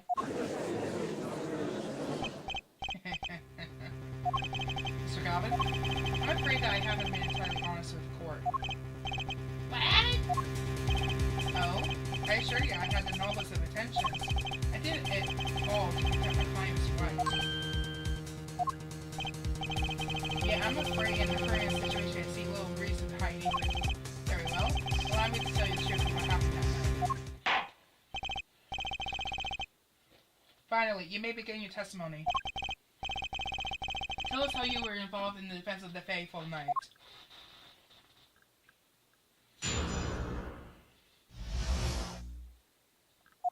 The rage I sensed in that man that night troubled me, so I returned to the club. I went down to the basement and peeked in through the little window to the hideout. It must have been right after the murder took place. The victim was dead as he appears in the photo. Bald head on the unconscious throat, right, holding a ball in his hand. And I sensed that was not the best place for me to be at the time, so I left. That's when the call came from Wright. So So you witnessed the murder? For better or worse, I missed the actual moment of the deed. May I remind you that you're on Mr. White's defense team? Your testimony is clear disadvantageous to your client. What else could I say? I'm standing on the witness stand after all. So you are Mr. Galvin. And you had to testify as you did. You had to tell them you saw the scene of the crime through that little window. Mr. White, you had to say that. Because that was the only probable window of opportunity. Right, Apollo? Oh? Mr. White, the defense should be the cross-examination, not the defendant. Mr. Justice, are you prepared? Yes, Your Honor.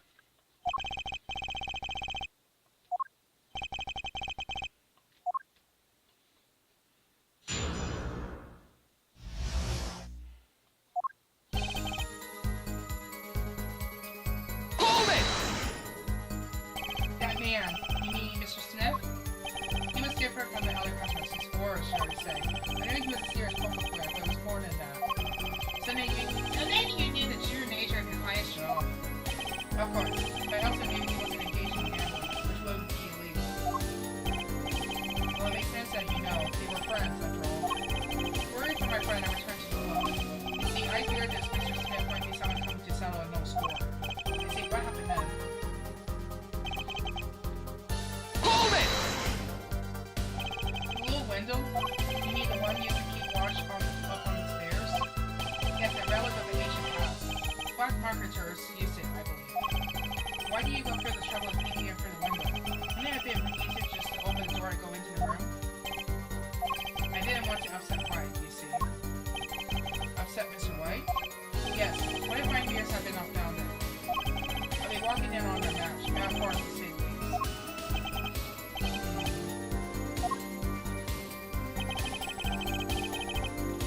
Hold it! How do you know it was right after the murder? Really? No need to shout, Justice. I was just getting to that part in my testimony. Ah, there he is. The coolest defense in the West we know and love. Even when you're standing up there on the stand, something's never changed. It's pretty you changed too, right? But you haven't. Yumi is that overbearing personality of yours. Friends like these, who needs enemies?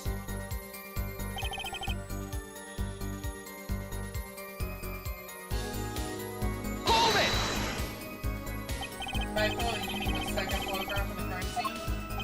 Precisely, you see. He wasn't wearing his hat. I saw his head when he was dead. Mr. White, you need the one with his head.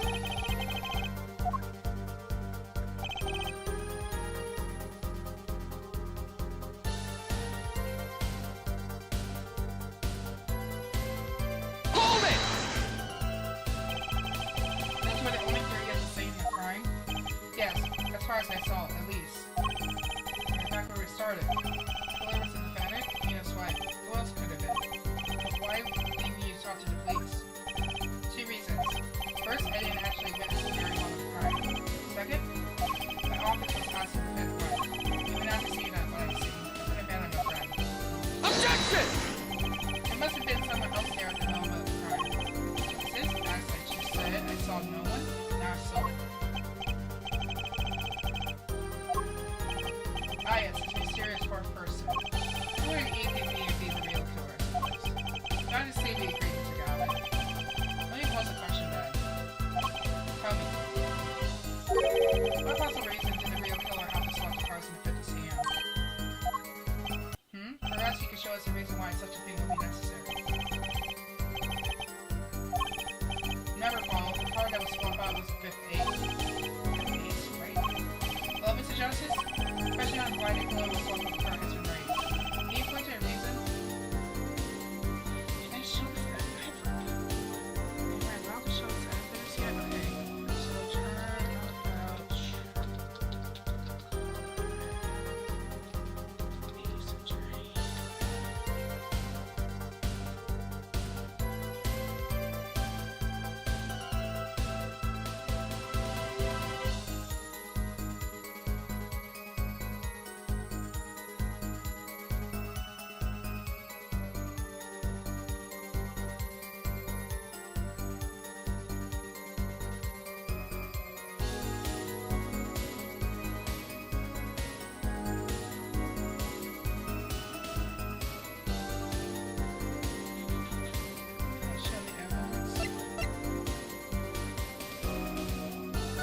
this to the court. Evidence shows the reason why the car was swapped out. Go ahead and point out your reasons, Mr. Justice.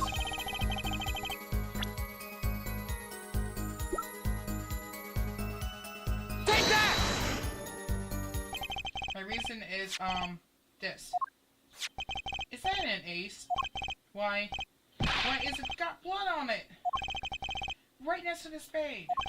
What?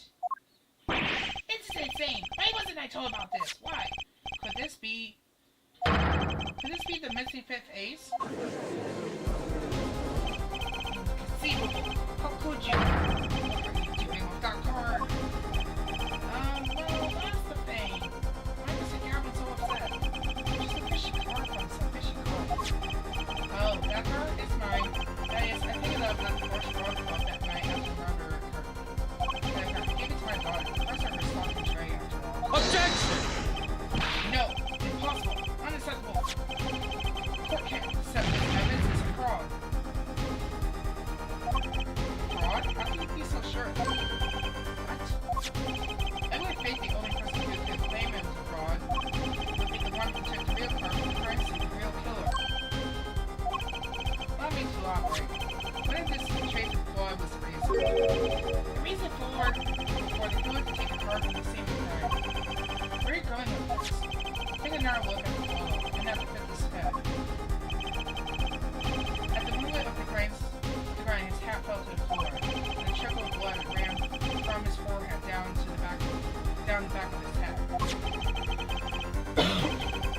Then a drop of that blood had fallen on one of the cards. I suppose the killer then took the card to hide the blood. Objection! Regardless, that evidence is not permissible. Oh? Right? All I've done you wasted the last 7 years. You used to be a lawyer. You know what a serious crime it is to conceal evidence. We can discuss the finer points of our legal system later. What's important now is that I answer your question. What are you talking about? You wanted to know why the killer would have taken the car from the crime scene? Now, I have told you that one drop of blood would have been decided as evidence. Objection! This is faceless conjecture. Faceless. Objection! Oh, I assure you it's quite base. What? It's amazing, really, how a single drop of blood on a single card can lead us to the truth. It's quite simple. Well, Apollo? Yes? Try picturing the scene of the crime. In your head.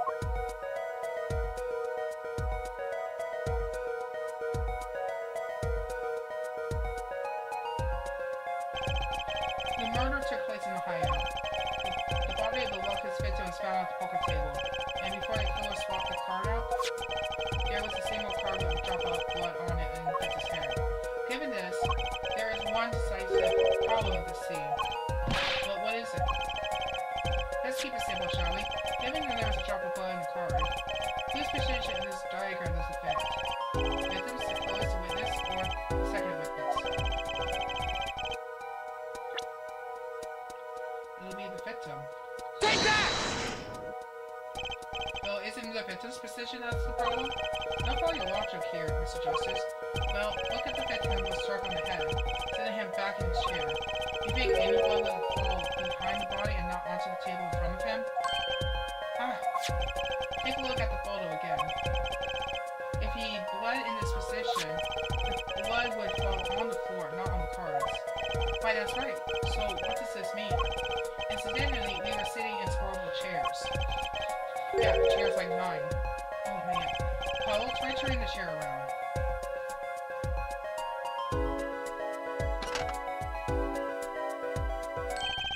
The chair was facing the other way? It would have to be. So we have to assume that at the time of the murder, Victim's chair was facing away from the table. When Mr. White returned from the police, which way was the chair facing? When he came back to the room, the bar was facing as seen in this photo. That would mean the killer turned the chair back around. Let's take the next step. Look at the diagram once more. We know now the victim was facing away from the table at the time of the murder, but this raises another significant contradiction. Again? Let's test your reasoning skills again, shall we? Paul, whose location on this diagram contributes with our new understanding of crime?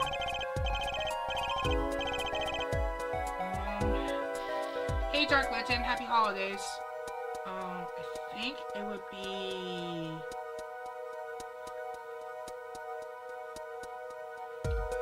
Yeah, it's the killers.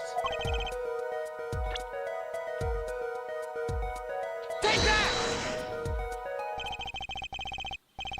The victim was struck from the front, correct? Indeed. Well, wouldn't it be hard for the killer to hit him from the front? Sitting where his indicator currently is? I would think it would be quite hard, yes. Yes, but why do you say it makes no sense? Yeah. Why would the victim suddenly turn to face the wall in the middle of the game? Maybe it's as if that research will soon come to light. What? There's something in this diagram that makes far less sense, actually. Look again at the diagram. If the victim was struck while he's sitting as shown here, where would his assailant be standing? But... Don't worry. Let's think it through and see what we find. We know the victim was facing toward the wall at the time of the crime. That's the only thing we know for sure. Try to forget about everything else. Well, that's where you said it was. It'd be right here. Take that! The killer had to be standing, though. Here. You get points for flair, but that's about all you get. I hardly need to point out that standing there would be impossible. The victim is facing a solid cupboard. Or are you claiming the killer climbed the cupboard hit from above? Simple logic, really. This was the only place the killer could have been standing. And that means that at that very moment of the crime... Wait, I know. The very moment of the crime, the cupboard wasn't there. What's this now? I mean, that's the only explanation, right, Mr. Galvin? Your Honor, I have a suggestion for the defense. You should arrange to examine the cupboard behind immediately. Bailiff, send a team to the crime scene immediately. Have them try to move the cupboard. Your Honor? What? There's one more thing your men should look for. Please give this to the bailiff. Yes, I see. You do belong in the courtroom after all, Mr. Wright. I do my best.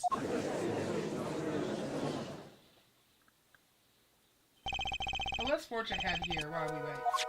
Look at the diagram once again. It's been changed.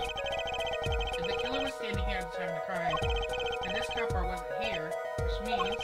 Oh, time to move the cupboard.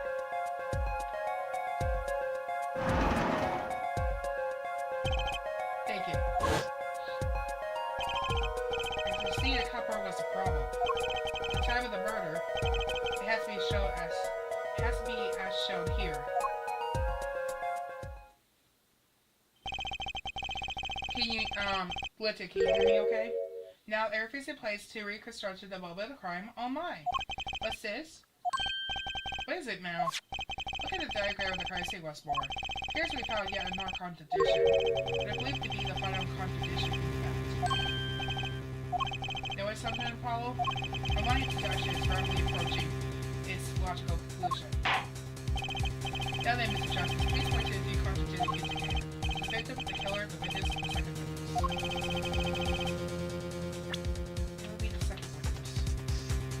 Take that! And that's how you get to fourth person. About this cupboard, are we okay with assuming it was moved? Sure, why not? Well, if it was, something really doesn't fit. The cupboard would completely cover up the window to the stairs. Ah! That's right. Someone standing outside wouldn't be able to see it. Someone like Mr. Galvin. You say? Oh? Is the coolest defense in the West losing his cool? Don't expect me to play along with your little game, right? It's only a game until someone gets killed, Mr. Galvin. And someone was, while the window to that room was blocked by a cupboard. So, Mr. Galvin, perhaps you'd like to explain to the court exactly where do you witness the crime scene from? Excuse me, Your Honor. Order. This is a court of law and I will have order. Well, we just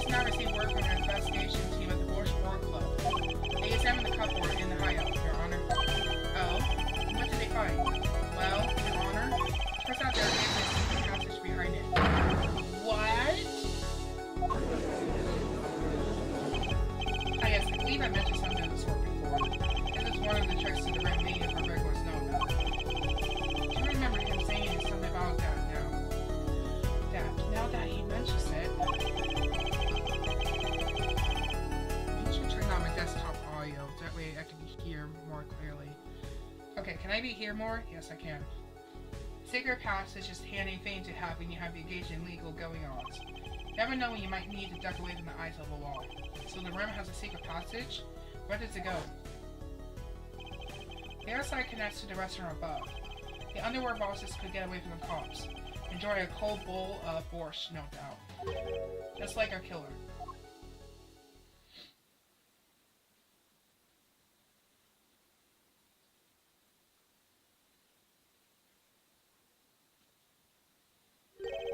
You see where our mind is simple deducted recently has led us, Apollo? I see it, but I don't believe it.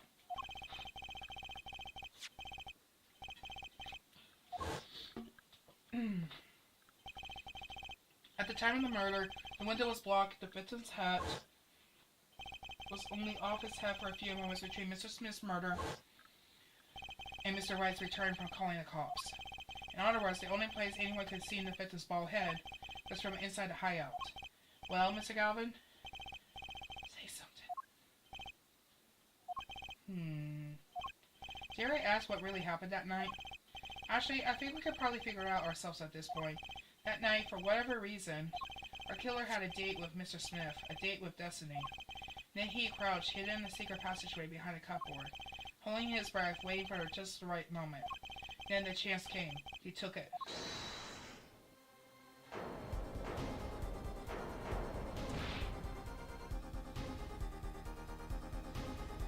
What? Why do you do that? Wait here, I'll get help. Mr. Ogre Early was out cold, struck by Mr. Smith. His time was soon to come. Mr. Wright went upstairs to call the cops, leaving Mr. Shady Smith alone in the hideout with the unconscious dealer. The other killer stepped out from the secret passage and into the hideout. The victim must have heard the cupboard sliding inside. He wheeled his chair around to look and... after the deed was done, the criminal must have seen the blood on the card. He would have, of course, realized the need to destroy evidence. A single-spotted club that told the whole story of the crime. Too bad for him he didn't linger any longer in the hideout that night. If he had, he might have noticed the cards on the floor. And the fact that they were all red.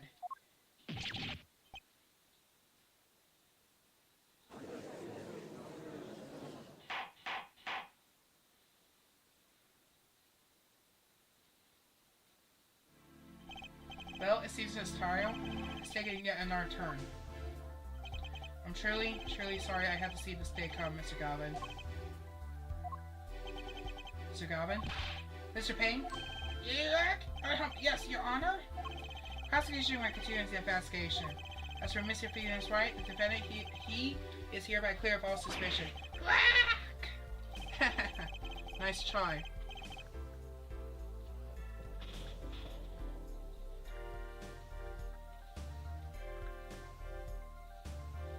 Believe me when I say that I don't believe this is happening, Mr. Galvin. But I'm afraid circumstances call me for issue a warrant for your arrest immediately. Objection!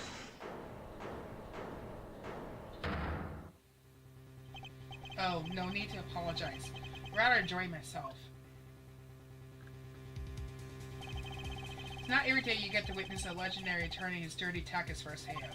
Your point, Mr. Galvin? Frankly, Your Honor, I'm shocked that a person of your caliber would be taken by such a low-grade parlor trick.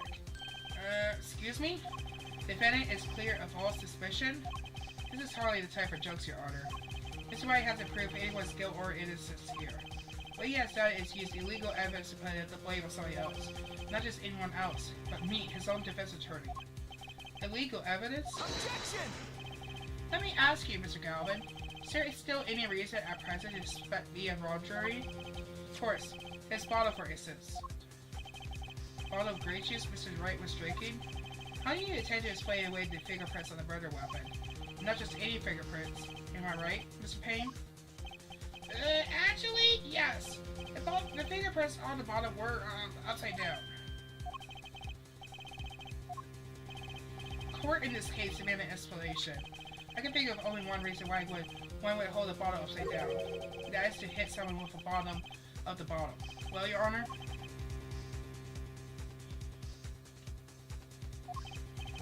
See how the caught fish squares to the last well bottle? Yes? Your boss seems awfully concerned about this bottle still. I'm sure you could come up with a suitable explanation just like that. Just like what? Why would anyone grab a bottle upside down under the... Don't let him trick you to thinking an explanation is the only legitimate one. Is there really another? Take another look at the court record. See if you'll find a simple answer there. In plain sight. It'll be hasty to deliver the verdict with unanswered questions. Blah, blah, blah, blah. Well, Mr. Justice, Mr. Government said that the court in this case demanded an explanation. Don't worry, Justice. Won't leave until justice is done. Perhaps the defense would care to enlighten the court. So you have explained it. The fingerprints on the bottle are upside down. It would be this photo. It's actually easier to show you than explain, Your Honor. Place that bottle on the floor next to your chair. Okay. So what he's doing is he explaining that when you so let's say you're grabbing a bottle on the ground, you will hold it like that because it's easier to grab it on this side than it is to grab it. Well, you get the drift. Next to your chair. Excuse me? On the floor? Yes. Now reach down and pick it up without getting out of your chair. So you naturally go to pick up the bottle by its neck with your fingers upside down. Look at this photograph taken on the night of the murder. The defendant, Mr. White, sat here, playing piano, while also grape juice on the floor to the side of his piano bench. He would have naturally picked up the bottles upside down several times. I can't believe it was that simple. I called her dinner that evening, Christoph. I was drinking my usual juice then, too. Basically, you used the bottle on the table to do the deed. And then you must have remembered. So you went and picked up one of the bottles from under the piano, and you switched the bottles. You took one of Mr. White's bottles and made it look like the murder weapon.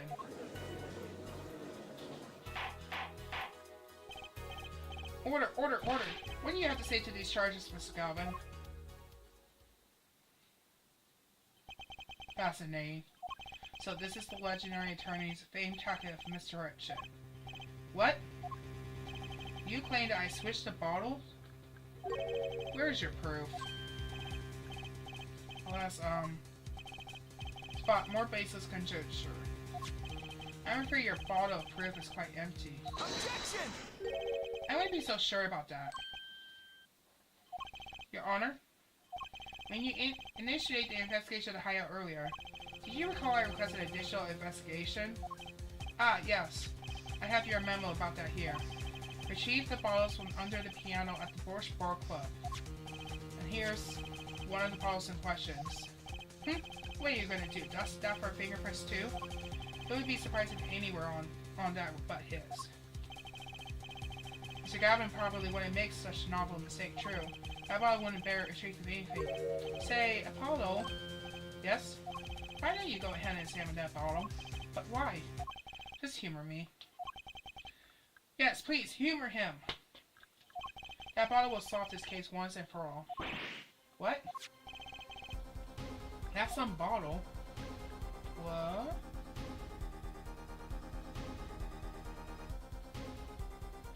Is that a 5 of hearts I see? There's something inside the bottle.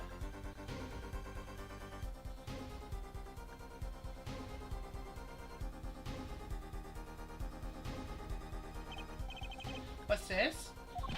That card! It can't be! Recall that unpleasant woman's testimony for a moment? Miss Olga Orley?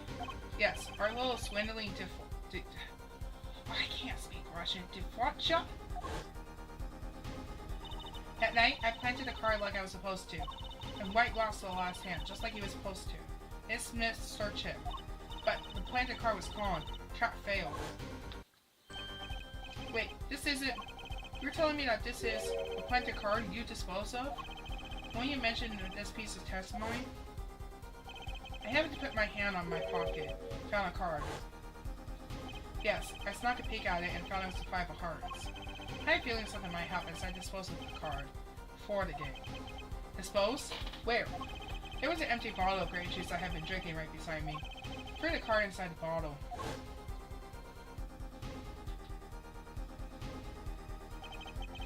Five of hearts. This is the card. Balls was swapped. The only one who could have done that was the 4th person in the club that night. You! Mr. Christoph Galvin!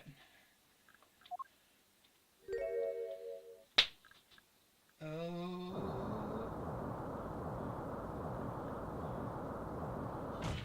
Hey, don't torture the crap like that.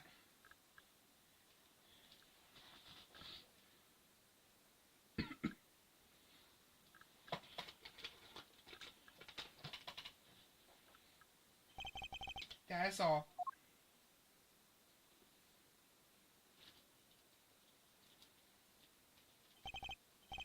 Is this your idea of revenge, Venus White? Revenge? Revenge for the fence that took away your attorney's badge 7 years ago? My past is like my logic, straight and true. Nothing's changed. All I did was point the finger of justice in the proper direction. Fine. I'm glad we could have this little tat-tat-tat, right? This is insane. What about me? Don't I get to prosecute anyone?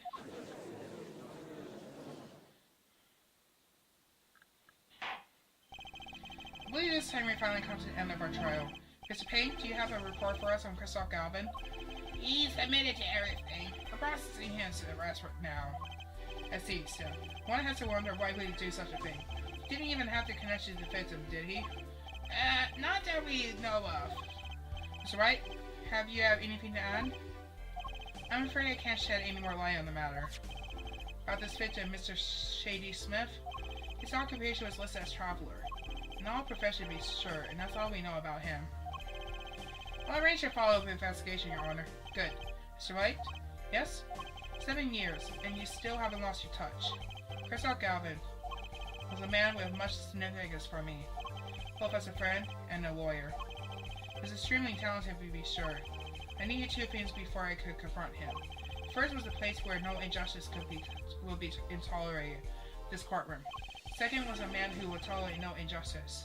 In other words, a defense attorney. You, Apollo. Me? This is a dark time for our legal system. A twisting of justice brought out on by our only initial trial system. We had to set it right. Mr. Wright?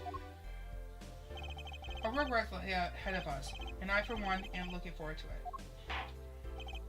Though this seems like a good time to announce a verdict. This court finds the defendant, Mr. Venus Wright,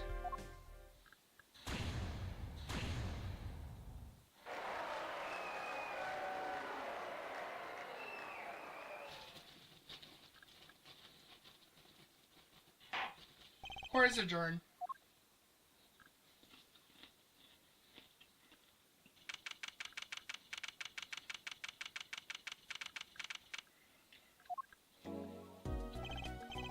Thanks, Apollo. You came through, just like I thought you would. Pretty sure I didn't do a thing in there. It was you who cornered the killer. Couldn't have done it by myself. You see, you sensed it too today, didn't you? Your ability. Ability? Yes, sensitivity I lack. You're going to understand it soon enough. Wait, I wonder if he means... I have one question for the witness then. You say you saw the moment the defendant hit the victim? Is this true? Of course it's true. What was that, Mr. Wright? You have to find the answer to that question yourself. The answer, right. Today is full of questions without answers. Wasn't about Mr. Galvin. What possible reason could he have had to commit murder? I guess you'll learn that in the days to come. Huh? Wait, you don't know, do you? This locket is the key. Huh? And that reminds me, I met the girl whose picture is in your locket.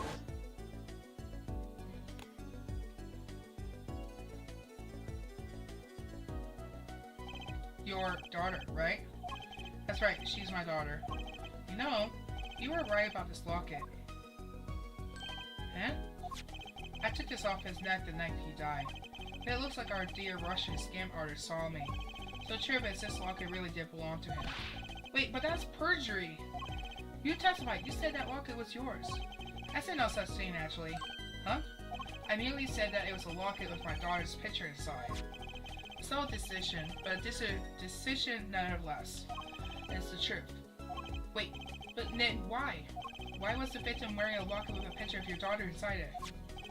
Sometimes the straightest path to the truth isn't the best one. Give it time. I'm still just getting started with your career. Speaking of which, I may be out of job. I work for Gavin Law Offices after all. Paulo? Yes? How about coming to work for me? Eh? You mean at the Right and Co Law Offices? I mean, there's not a single attorney in my generation that doesn't know it. Can't imagine that to be true, but... Wait, but didn't you... You're not a... Oh, I turned it in my badge, yes. I'm not an attorney anymore. That incident 7 years ago. That legendary trial. And at the middle of it all was one man. He is white. Case reached its sad conclusion. He left law for good. Have you ever thought about coming back to the courts? I'm not qualified to stand in a court of law, I'm afraid. Do you notice in today's trial, there was a single piece of forged evidence? Forged? What are you talking about? Talk about the evidence I shouldn't have had assisted. I'm not a magician's trick. Just seemed, well, too perfect. It has to be the bloody case. You mean this, don't you? I got this from your, daughter, Mr. Wright. Yes, that card couldn't have been found at the crime scene. Why? Because the killer took it with him when he left. Leaving the wrong card in his place. Lucky for us.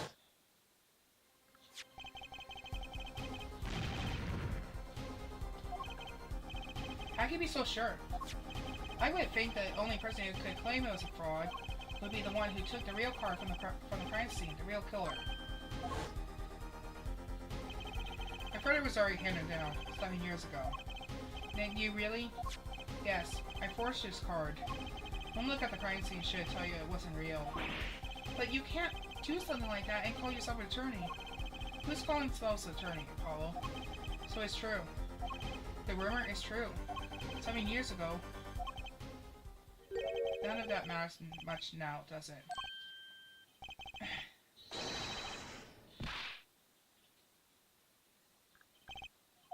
I punch him. Yeah, but you don't whip it as good. It's your story from here on out, Paul. Perhaps I can help you turn the next page. My office address. Drop in if you like. Mr. Wright? Oh, about your uppercut? Try yelling, "Take that!" next time. Frying it packs a little more punch. And Paul, thanks for today. I had a good time.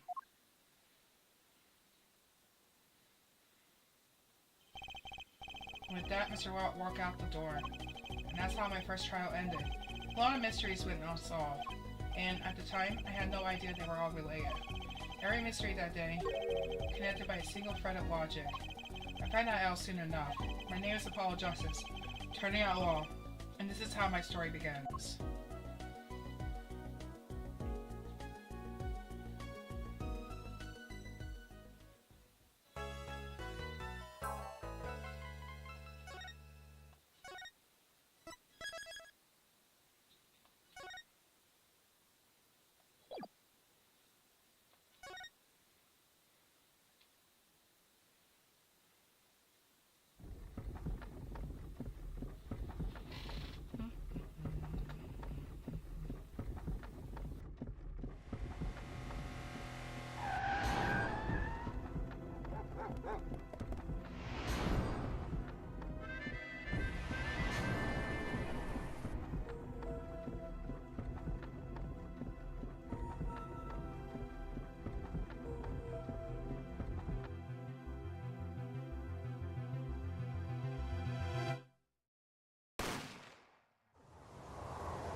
2 months have passed since Mr. Galvin's arrest. My first trial, and I lost both my mentor and my job. Yeah, I'll admit it, I was screwed. But even when I hit bottom, I told myself I'd never come here. Honest. Here being the legendary right and cold law offices. Okay, Justice, time to stop traveling. Ah, you must be here for the interview. Right this way. Huh? Hello there. You found the right place. Welcome. What's with this girl? Well now, shall we begin? Begin? What? Right. First things first. Any special talents? Let me check my work. Talents? Yes, well, you must have at least one. Well, I guess defending? Defending? And no unusual talent, but it'll do. A little jazzing up, of course. You think so? Let's give it a go, shall we? Huh? Go ahead. Show me defend. Just give it all you got. Don't hold back now. What are you talking about? I can't just defend here. First lesson, a professional can perform anywhere. Thanks. We want people to be laughing with us. Not at us. Thanks. But I'm not sure why they should be laughing at all. What? What exactly do you think you came here to do? What? Defend? No? Excuse me, but do you know where you are? Huh? The right and cold law offices, right? Oh, I was afraid of that. Don't worry, you're not the first. Look, what's going on here? Who are you? I came here to meet with the person in charge. Well, you apparently made no fewer than 2 mistakes. Mistakes? But I got a call from Mr. Wright this morning. Perhaps you should go read the sign out front again? What's there to read? Look, it says right there. Oh. Why does it say Right Talent Agency? Welcome to the Right Talent Agency, where you always come to the right place. I'm Tracy Wright, CEO. I'm a magician. This all came flowing back. A child, a girl. Hello, sir. Please pick a card.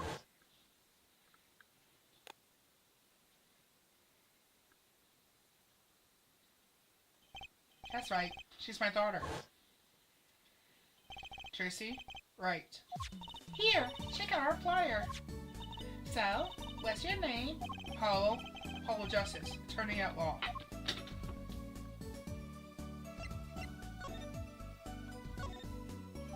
So, is this really a talent agency?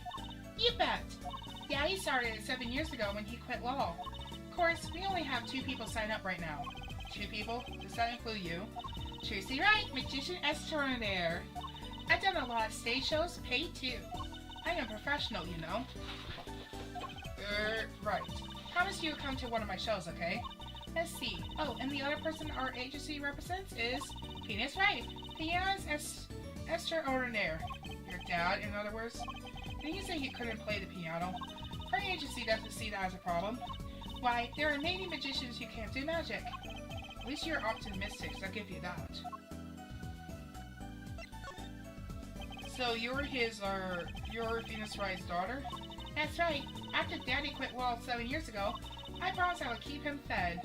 So I'm kind of his sugar daddy. Get it? No. I'm in charge of this whole office, too. Pretty amazing for a young lass of 15, wouldn't you agree?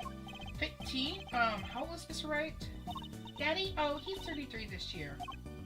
I'm sure there's a good explanation, I hope. I can't do math in my head.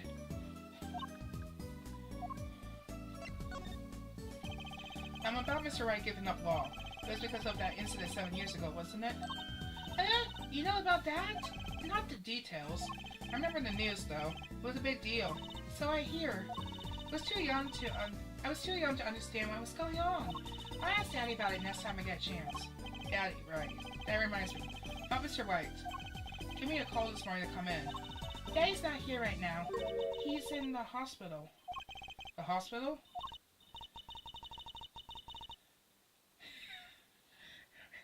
Yeah, that's what I thought too. Because that wouldn't make sense. Because where was his daughter at this entire time? When I first played this game on my own, back when I had my 3DS. He's on strict bed rest until he gets better. What? Okay. Which hospital is Mr. Wright in? I'll pay him a visit. Oh, Not the Hickville Clinic. Right, well, I'll be going now, and I'll give him this show biscuit some thought, okay? Wait, I'll go with you. Hey, I wasn't done examining the room. Oh, great, it's the bottles of grape juice. So this is Mr. Wright's hospital. Oh, God, not him. Visitors. Yeah. Yeah, are you the doctor? Yeah, Dr. Hickville's name. Good morning, doctor. Oh, hiya there, Juicy. He was ever. Is this Daddy's room? Oh, yeah, except he's gone for a morning checkup. Be back soon. How are you, Miss Juicy? Got any places you can, like, examine? Doctor? Doctor, the nurse was looking for you. Why, if it isn't a daddy-o, the cutest little thing in town. Guess I'll be off then. Well, you're Juicy. Wow, what an odd bird that guy was. Good morning. Didn't expect you so soon, Apollo. Mr. Wright? Heck is with these CDs? It's really messy. Look how messy this is. You're just hopeless without me, aren't you, Daddy? You got me. What can I say? I was raised in a barn. Try not to let word get out, Apollo, if you don't mind. You might ruin your little sister career. Play the piano.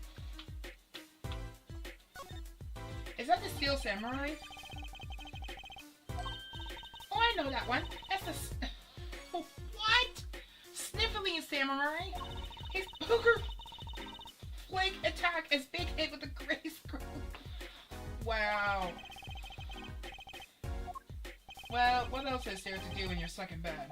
Besides, the episodes would just keep piling up. I don't keep up, you know. Yeah. Now it's the only time I get to watch and write up on reports. For reports? Small story, like a lot of things, actually. Israeli and Spiral Soccer DVD cases. Steel Samurai, the Nickel Samurai, the Pink Princess, the Sappy Samurai, Electric Bugaboo. They're all children's action hero shows. This kid I know keeps sending them to me. Huh? Like a niece and nephew? Something like that. Wouldn't this kid actually be Maya Faye? Quite the question. This kid's parents must be really generous with their allowance.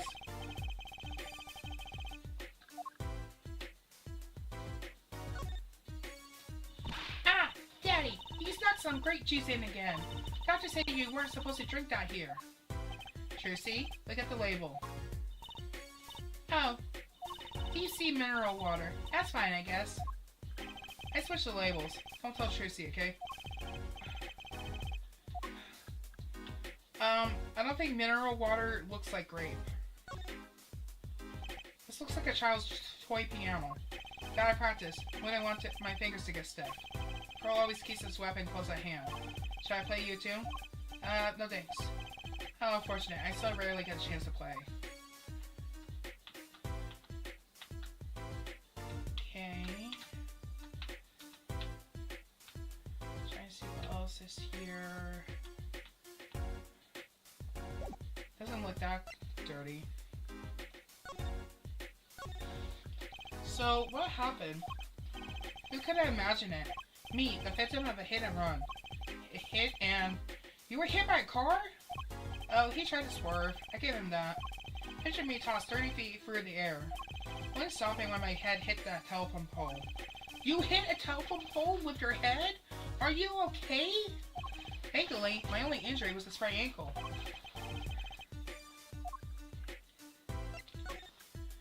There's something that, well, it just doesn't sit right. I just can't believe you have a daughter, Miss Wright. And she's so big. Not fat, but you know what I mean. Oh, Trixie's still a child. Daddy, how many times do I have to remind you? I'm not a child anymore. You always be Daddy's little baby girl to me, Trixie. My foot. I'm not buying it. Oh, something you should know about Trixie. She's a magician, right? She told me. Not a mere stage magician. She's a genius. Teehee. Ah, Daddy. You'll soon come to appreciate her talent. You could just tell me things instead of insinuate them. So, why do you contact me? What could the right talent agency possibly want with me? Don't need to get prickly now. Hey, I didn't ask to be driving like this. Huh? But didn't you come into the office of your own free will anyway? Yeah, well, of course. Help! We're in big trouble here at the office. Big! I thought someone was dying. So you don't think this is big trouble? My talent agency represents only 2 people, and one of them is in the hospital. That's right, Daddy. How are we going to pay this month's rent and the groceries? Yeah, that's the problem with such a tight operation. It's a symbiotic relationship. When one of us falls, the other 2 must fall. Hey, this isn't exactly a suitable conversation to be having with a 15-year-old kid. In any case, if Apollo here can't help you, you'll have to transfer to a new school again. No, I can't. I only just made friends. How could you do this to me, to us? Polly! Huh? What? Now is my fault? No. How about you come work for us? Got the perfect client for you already lined up. A client? You mean I get to do my job? I get to defend? Alright, I'll hear what you have to say. You got him, Daddy. Hook, line, and sinker. Now it's time to reel him in. It's official. I'm scared. Alright, so who's the client? Yes, here. Take a look at the map and I'll explain. Last night, I left the office just before 9 o'clock. I was going to that indoctrinated pasta joint, Alente's. I played piano there, of course. That's when it happened. The car sent me flying, nicked the telephone pole, and zoomed away. Creepy, huh? This is a tad. It's almost as creepy as hearing you tell the story like it was no big deal. Car sped off in this direction. So, good luck. Huh? You want a client, didn't you? Well, I'm your client. Find the guy who knocked me into that telephone pole. Whoa, hold on. I'm a defense attorney, not a detective. Don't worry. Once you found the guy, I intend to sue him. Then you can stick it to him in court. I'm not a prosecutor either. I'm sorry, but this is crazy. I'm going home. Don't get so worked up. It was just a joke. Huh? Oh, Daddy. Sorry, Apollo. He just loves his jokes. Even the ones that aren't very funny. Your real client should be stopping by the office anytime now. The office, you mean? The talent agency?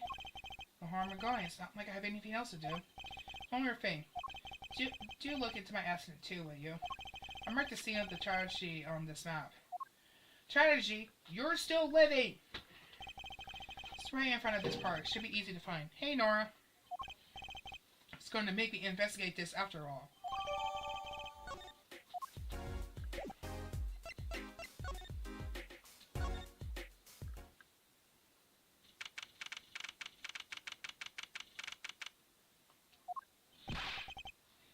Hey! How long are you planning on making me wait, eh? Hi, good morning. Hey there, Trixie doll. Sounds like your paws had a bit of a rust spot, hey? All well that ends well, I guess.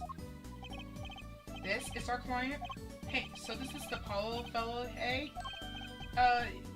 Yes. The name's Apollo. Look at him here. Arms all crossed, like ready to fight. Yes, sir. You don't mean that literally, do you? That boss told you what I need, right? Don't let me down, Polo. Don't worry about your defense, sir. I'm on it. Defense? Your noodle half-cooked. It's too late for defense. My castle's been stormed. My key's been kept. My noodle stand's been stolen. Noodle? You know Mr. Aldon from the noodle stand, don't you, Polly? No nanny eggs, please. And no, of course I don't know him. You're new at these parts? Not really. Then you know the best noodles in town? Eldon's noodles. Whose noodles? My noodles. Help me out here, Trixie doll. This here is Mr. Guy Eldon, our client. Maybe you could tell us what the problem is, Mr. Eldon. Anything for you, Trixie doll. Cat, stop. Alright, we're gonna see him around the office. I think there's a plant I should look at. Don't touch Mr. Charlie! Mr. Charlie? He's been in this office much longer than I have. Daddy's mentor had a great fondness for Mr. Charlie. He's lived here since Daddy was a rookie attorney. Huh? This is Charlie? Right. I take care of him.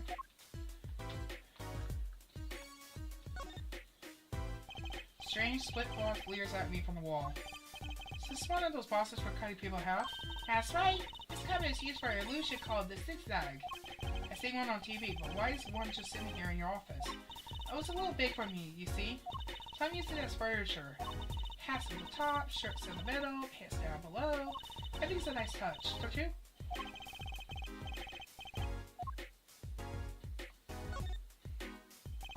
Blue silk out, just like the one Trucy is wearing.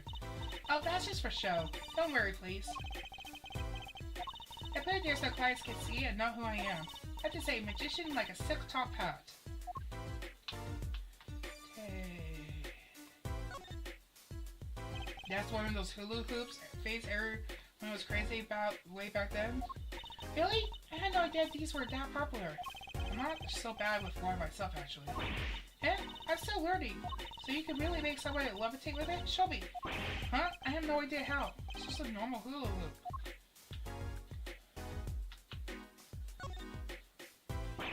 Well, that fork is fluid.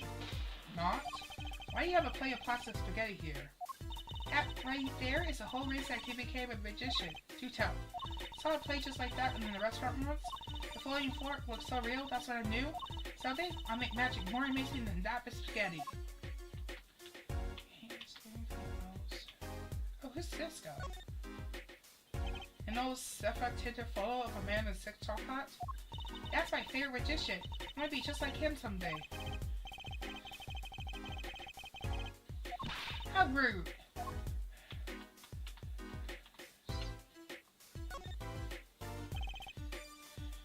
Those are my magic props. Practice, practice, and practice. Professional never leaves their weapons far from reach. Can't play the piano with all this junk on it. Oh, no one plays here anyway. The neighbors can play.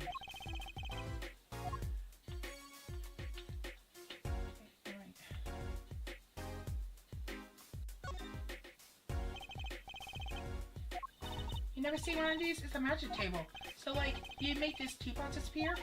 So you might think, but that's not it. Before your very eyes, the contents of the pot change. From Earl J to Darjeeling Lee. Kinda hard to see the difference, I think. Well, these legal books must be Mr. Wright's leftovers. There's a lot of unrelated books in here, too. One Trick a Day, Magic for Idiots. You think a pro magician would aim a bit higher? Okay, I think we can go ahead and talk to the guy. So you run a noodle stand, Mr. Eldon. Guy Eldon's the name. Noodles are my game. The secret in the soup. I've been searching for the perfect soup for a year and a half. Oh, that's not that long, really.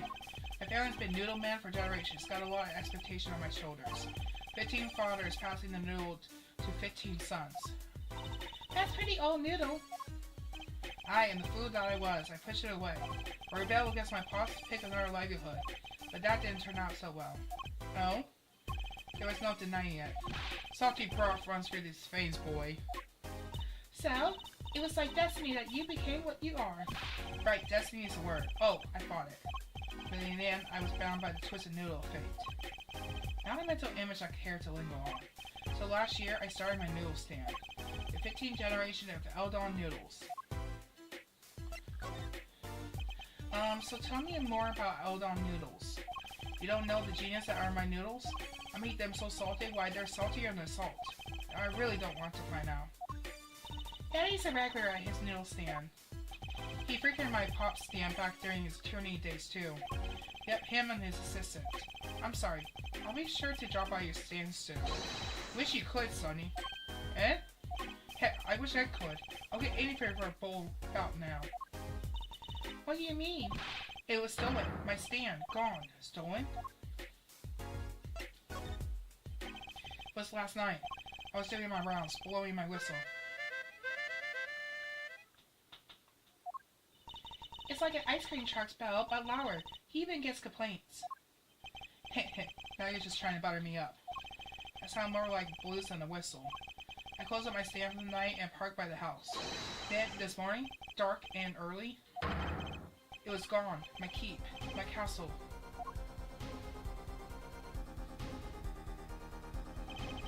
Maybe some bum carted it off?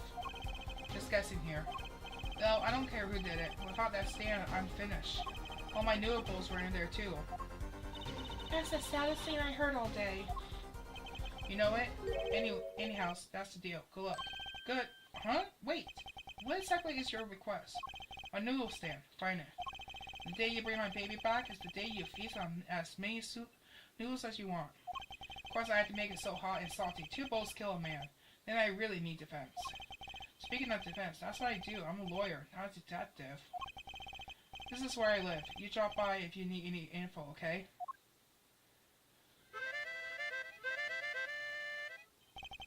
Get it back today if you can, Polo. I got noodles to make. Things are certainly taking a turn for the bazaar. Traffic accidents and the noodle stand fees. Actually, there was something I wanted to ask you about too, Apollo. Huh? Listen to the lady's problem now. Don't be cruel. I lost something last night. That is, something was stolen. Hey, what's this? More thieving and skullduggery? Well, someone stole a pair of my panties.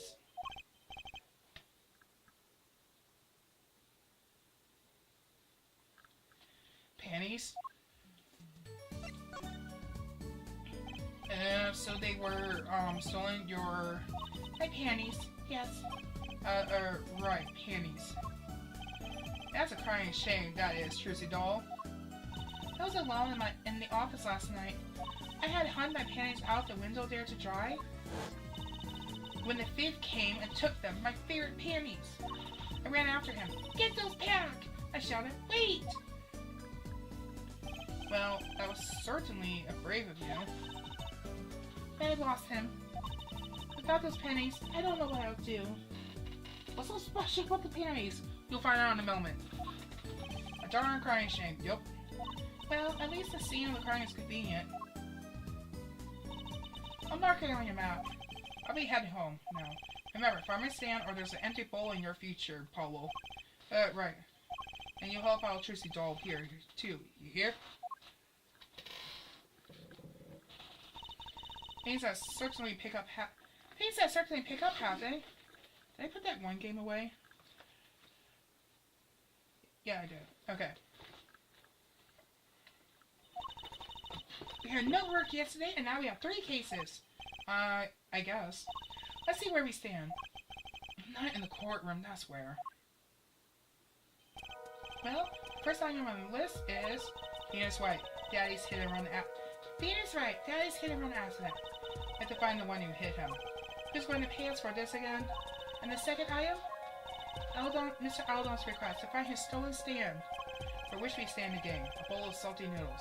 And the last of course is mine, to find my stolen panties. That bowl of noodles is looking better and better. Let's go, Polly. To the streets. Aren't you getting enthusiastic? How could I not be? Let's crack these cases, you and me. Hit around, stolen stand, last but not least, stolen panties. Okay, I guess we have to get going. Now you move, cat! Alright, let's go to the accident scene. Probably be our best shot. So this is where Mr. Wright got hit by that car? According to the map, this is the place. What a huge mansion. Paulo, there's a nice looking lady over there. Let's question her. Okay. About the park over there, too. Nora! Down, girl! Nora! Don't you meow at me.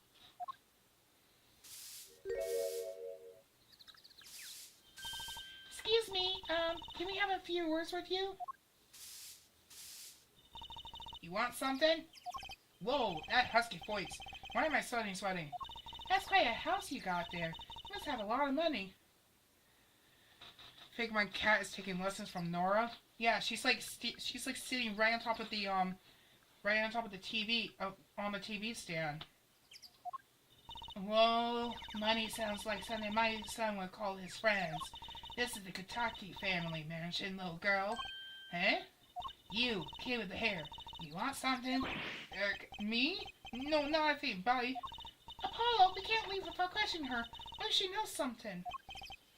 But the Kitaki family. They're the biggest organized crime syndicate in town. If you're gonna ask them, then ask it. If you're man enough. Right. Yay, way to whip him into shape, ma'am. Does she know no fear? I'm Plum Kitaki, wife of the fourth head of the Kitaki family business. Friends call me Little Plum. I'm Little Apollo Justice, attorney at law.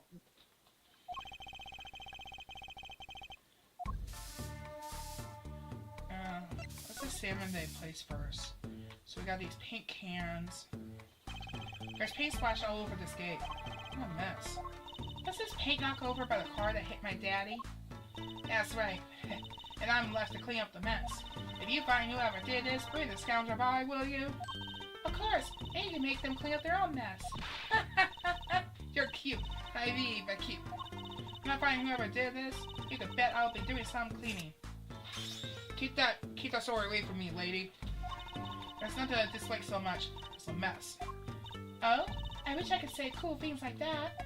I bet you do.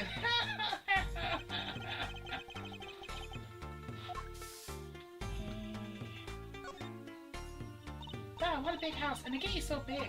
The Kitaki family is pretty big around these parts. I like the fox, it's so cute. That's our family crest from the old country. Your family crest?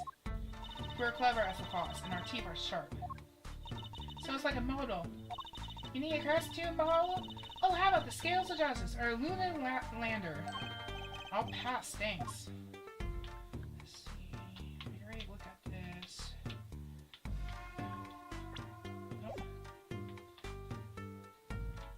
I can't see. I can't see the TV. Move.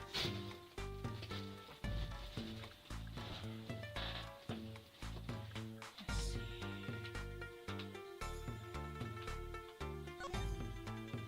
Brightly painted dragon. Why do I get a feeling he's glaring at me?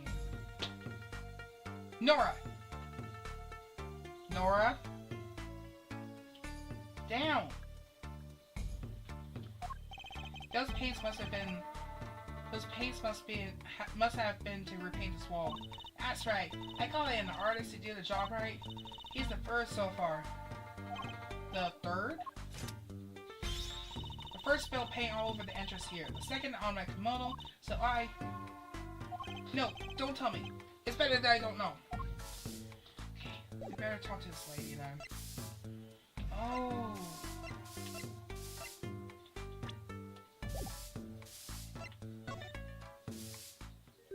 Oh. She's pretty. I bet she has a story, you know?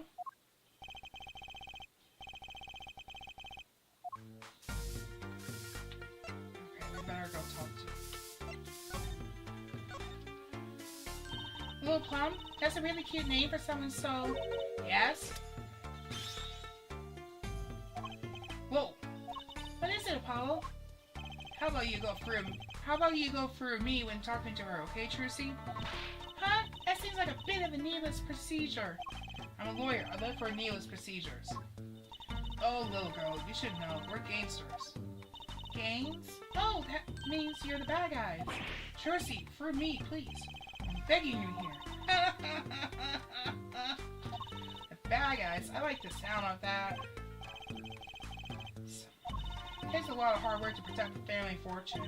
Things aren't as easy as they used to be for us bad guys. So you're saying that business is in the slump?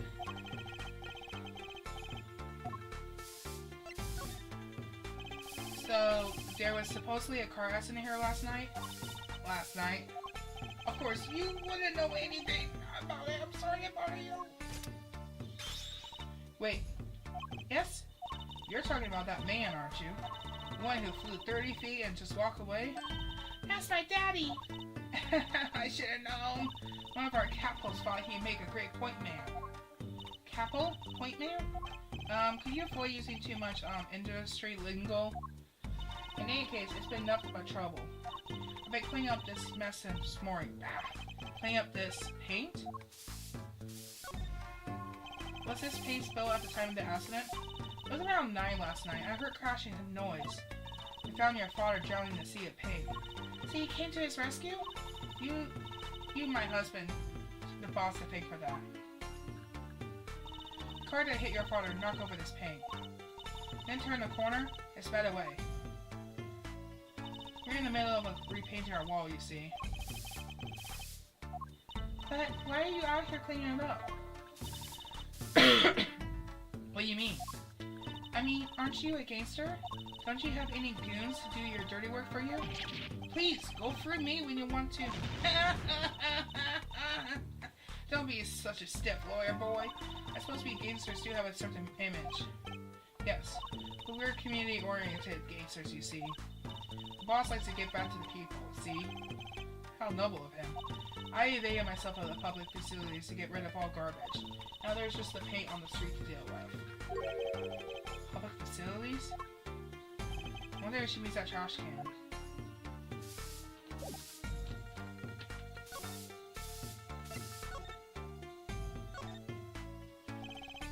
Big trash can on the way into the park. Guess we could check it out. A detective's life is sure is a hard one. I'm an attorney. Huh? 2 pieces of garbage with paint on them. These are slippers. They look like those slippers you get from a hospital. Look at this, Paul. Doesn't this go on a car? It's a side view mirror. Looks like it was just torn off when it smacked into something. Or someone. Wait, you don't think... I do. This could be from the car that hit Mr. Wright. Wow, and you took off his mirror? Never knew Daddy was so strong. I only have room in my pocket for one of these, though. Which one do you want to take? Which one do we should take? I gotta double check.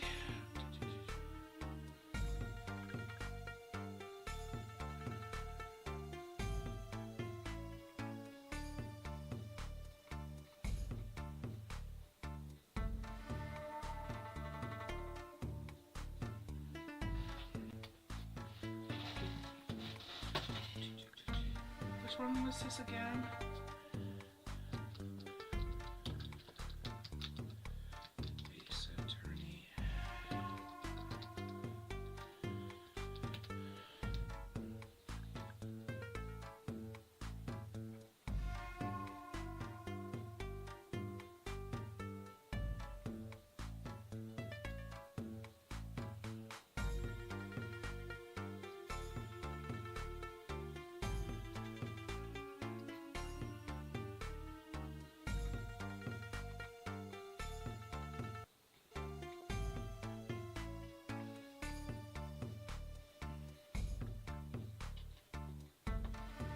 We should pick up the... It says to pick up the mirror.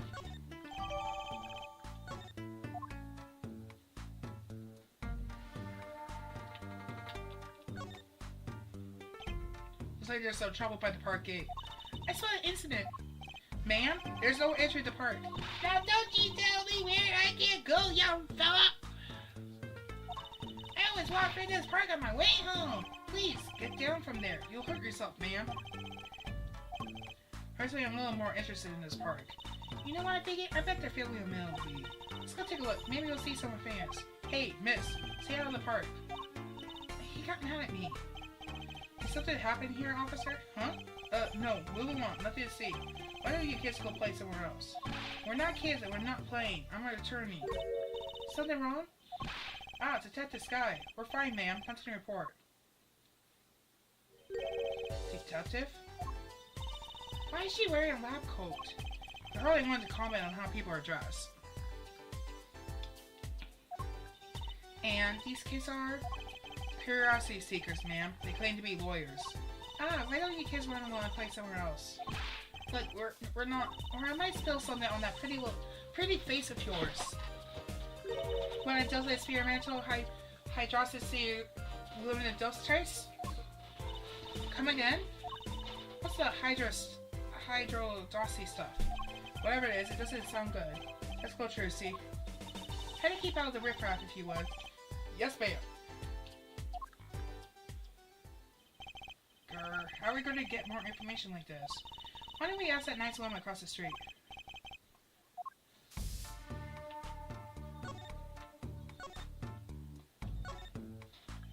Gotta say, I really like to know what happened here. Hey, I said no one gets in unless you want a full face of hydroxy de dosso what's it?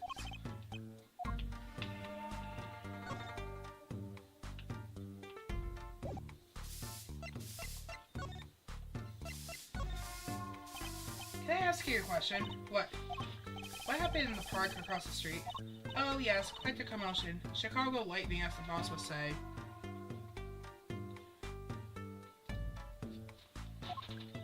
Chicago? Huh? Gunfire. Someone was killed. Strange circumstances too. You're kidding. What a morning. Trouble everywhere. The park, the gate, even our house. Did something happen at your house too? A crime without honor, without remorse. It's a private matter. Want to hear about it? Somehow, I don't think no is an acceptable answer, Polly. So, what happened at your house? Bloomers, last night. Huh? I got a bad feeling about this. Me, little plunky Tatsuki, the fits of a panty snatcher. What? So it wasn't just my panties that were stolen? Got you too, did they? Poor Fame. Like I said, whoever did this is a hardened criminal. It wasn't you, was it? No, of course not. Mercy. I heard that word that panties have been disappearing lately. And the missing panties all have something in common.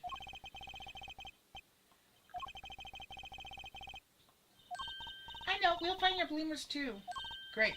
Show me what you're made of. What have you got me into this time, Tracy? That girl from before. Oh, welcome home, sweetie. Hello, Mother. She's a Kataki too? Miss. Here, our flyer. The right anything industry? Anything industry? Yeah, do you like the new flyer? So, this is our defense attorney, Mr. Paul Justice. Attorney? Drop by our office. We'll be waiting. Goodbye. Why do you give her our flyer? I don't know. She seemed like she could use some help. She's the heiress to the gangster dynasty. She doesn't need our help. I wouldn't be so sure. Okay. I'm actually going to stay for the day. I can only do about 3 hours today. It's like 12:03 now, so. Alright.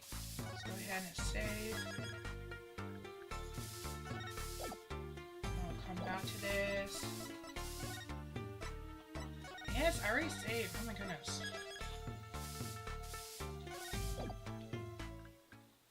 Alright. Thank you guys so much for watching. As always, I am Yumi. You be positive, you stay safe, and always be yourself. Bye bye. Oh, I love this song.